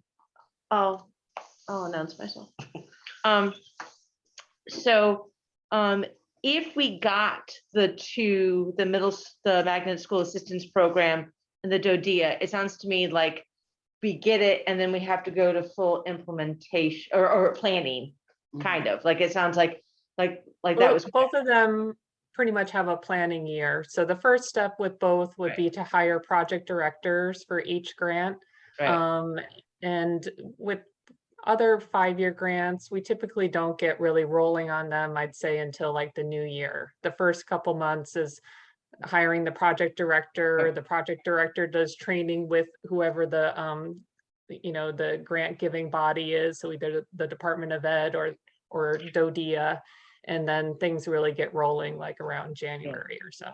So I guess why I'm saying that is that per town charter, any grant above $10,000, thank you, 10,000, they need to be able to agree to it. So do we get a hint? Like, do we get like a smell coming our way to say that we've gotten it? DODEA, we do typically like around August. Okay. They'll ask us to take a look at our budget again, and that's always like a really good sign. The MSAP grant, we really did not hear until the 11th hour, unfortunately. Okay. So maybe one of the things that we can do is that in the summer, we can notify the town manager that then can notify the town council and the RTM that we are working on those, and haven't heard, but this is sort of what that means. And I know one of the things, which is to Katrina's point, is what is our sustainability? I think our community is very excited about what we bring into the community, but how do we move it forward and continue it? And I think that we do a really nice job at that. Both programs require a sustainability plan from the time we apply. Yep. So that's already been conversation about how this will. And I think because we've gone through MSAP with the 2 middle schools joining to Groton, we've had a lot of good experience. At first, it was really quite a challenge. It was a lot of work from a lot of people. But now we understand better how to do it. And certainly we understand DODEAs. We've gotten enough of them. So, Shannon, I want to just reiterate what kind of Jay said, is that your work for this district is just absolutely amazing. And I just on behalf of the board, just to say thank you for the work that you do. Thank Just, you, My Shannon. pleasure. I love it. And Beverly, I see that you raised your hand. Yes, I just have a quick question. Shannon, how much is the DODEA grant for 2023? So that would be $1 million for 5 years, over 5 years. Okay. Thank And you, Shannon. All right. Thank you, Shannon, so very, very, very much. All right, so we are on suggested items or topics, which I think I really wanted that just to be on our regular Board of Ed meeting, but it's still here. And Well, I'm going to put down our next step with the data. So you had asked some really good questions about the data. So looking at honors to College level. college level courses. And then also to make sure, Susan, Katrina, to your point too, is when should we be looking at staffing? And I know that in October, you start asking your principals and stuff. So maybe the end of October, we should be getting the information, and that gives us plenty of time. Yeah. To do that, considering. Well, I think Lori likes to come on in the summer when we've done our hiring to kind of give you an idea of what's going on and how many new teachers we have I would like to see that information prior to then. this summer, prior to No, the prior summer. to when Lori tells us about teachers we have hired. I'd like to know how many we need to hire. Right. Oh, okay, So that should be What's our early, need? right, based Yeah. on need. based on. okay. So, Spring. so would that be after the budget has been totally approved? Yeah, we could do it then. Like, so it's gone through the town But bodies? then we'll know for sure what we For the have, following year. Yeah, yeah, So April-ish. April-ish. Or is it May that? our no, TM May, does it? May, I'm May, sorry, May 28th. that has to May be- 20th. May. Okay. So maybe our summer meeting. I think Beverly also wanted the discipline data. By race and gender. Yeah. And yeah. I took notes on the data. And, okay, yes. All right, any other? I would take a motion for adjournment. Oh, Motion to sorry, adjourn. Katrina, Second. wait. Aye, right, It's already out there, Okay. so. all right. You send me a note. All right, all those in favor of adjournment, please say aye. Opposed, abstain, motion is carried. Thank you.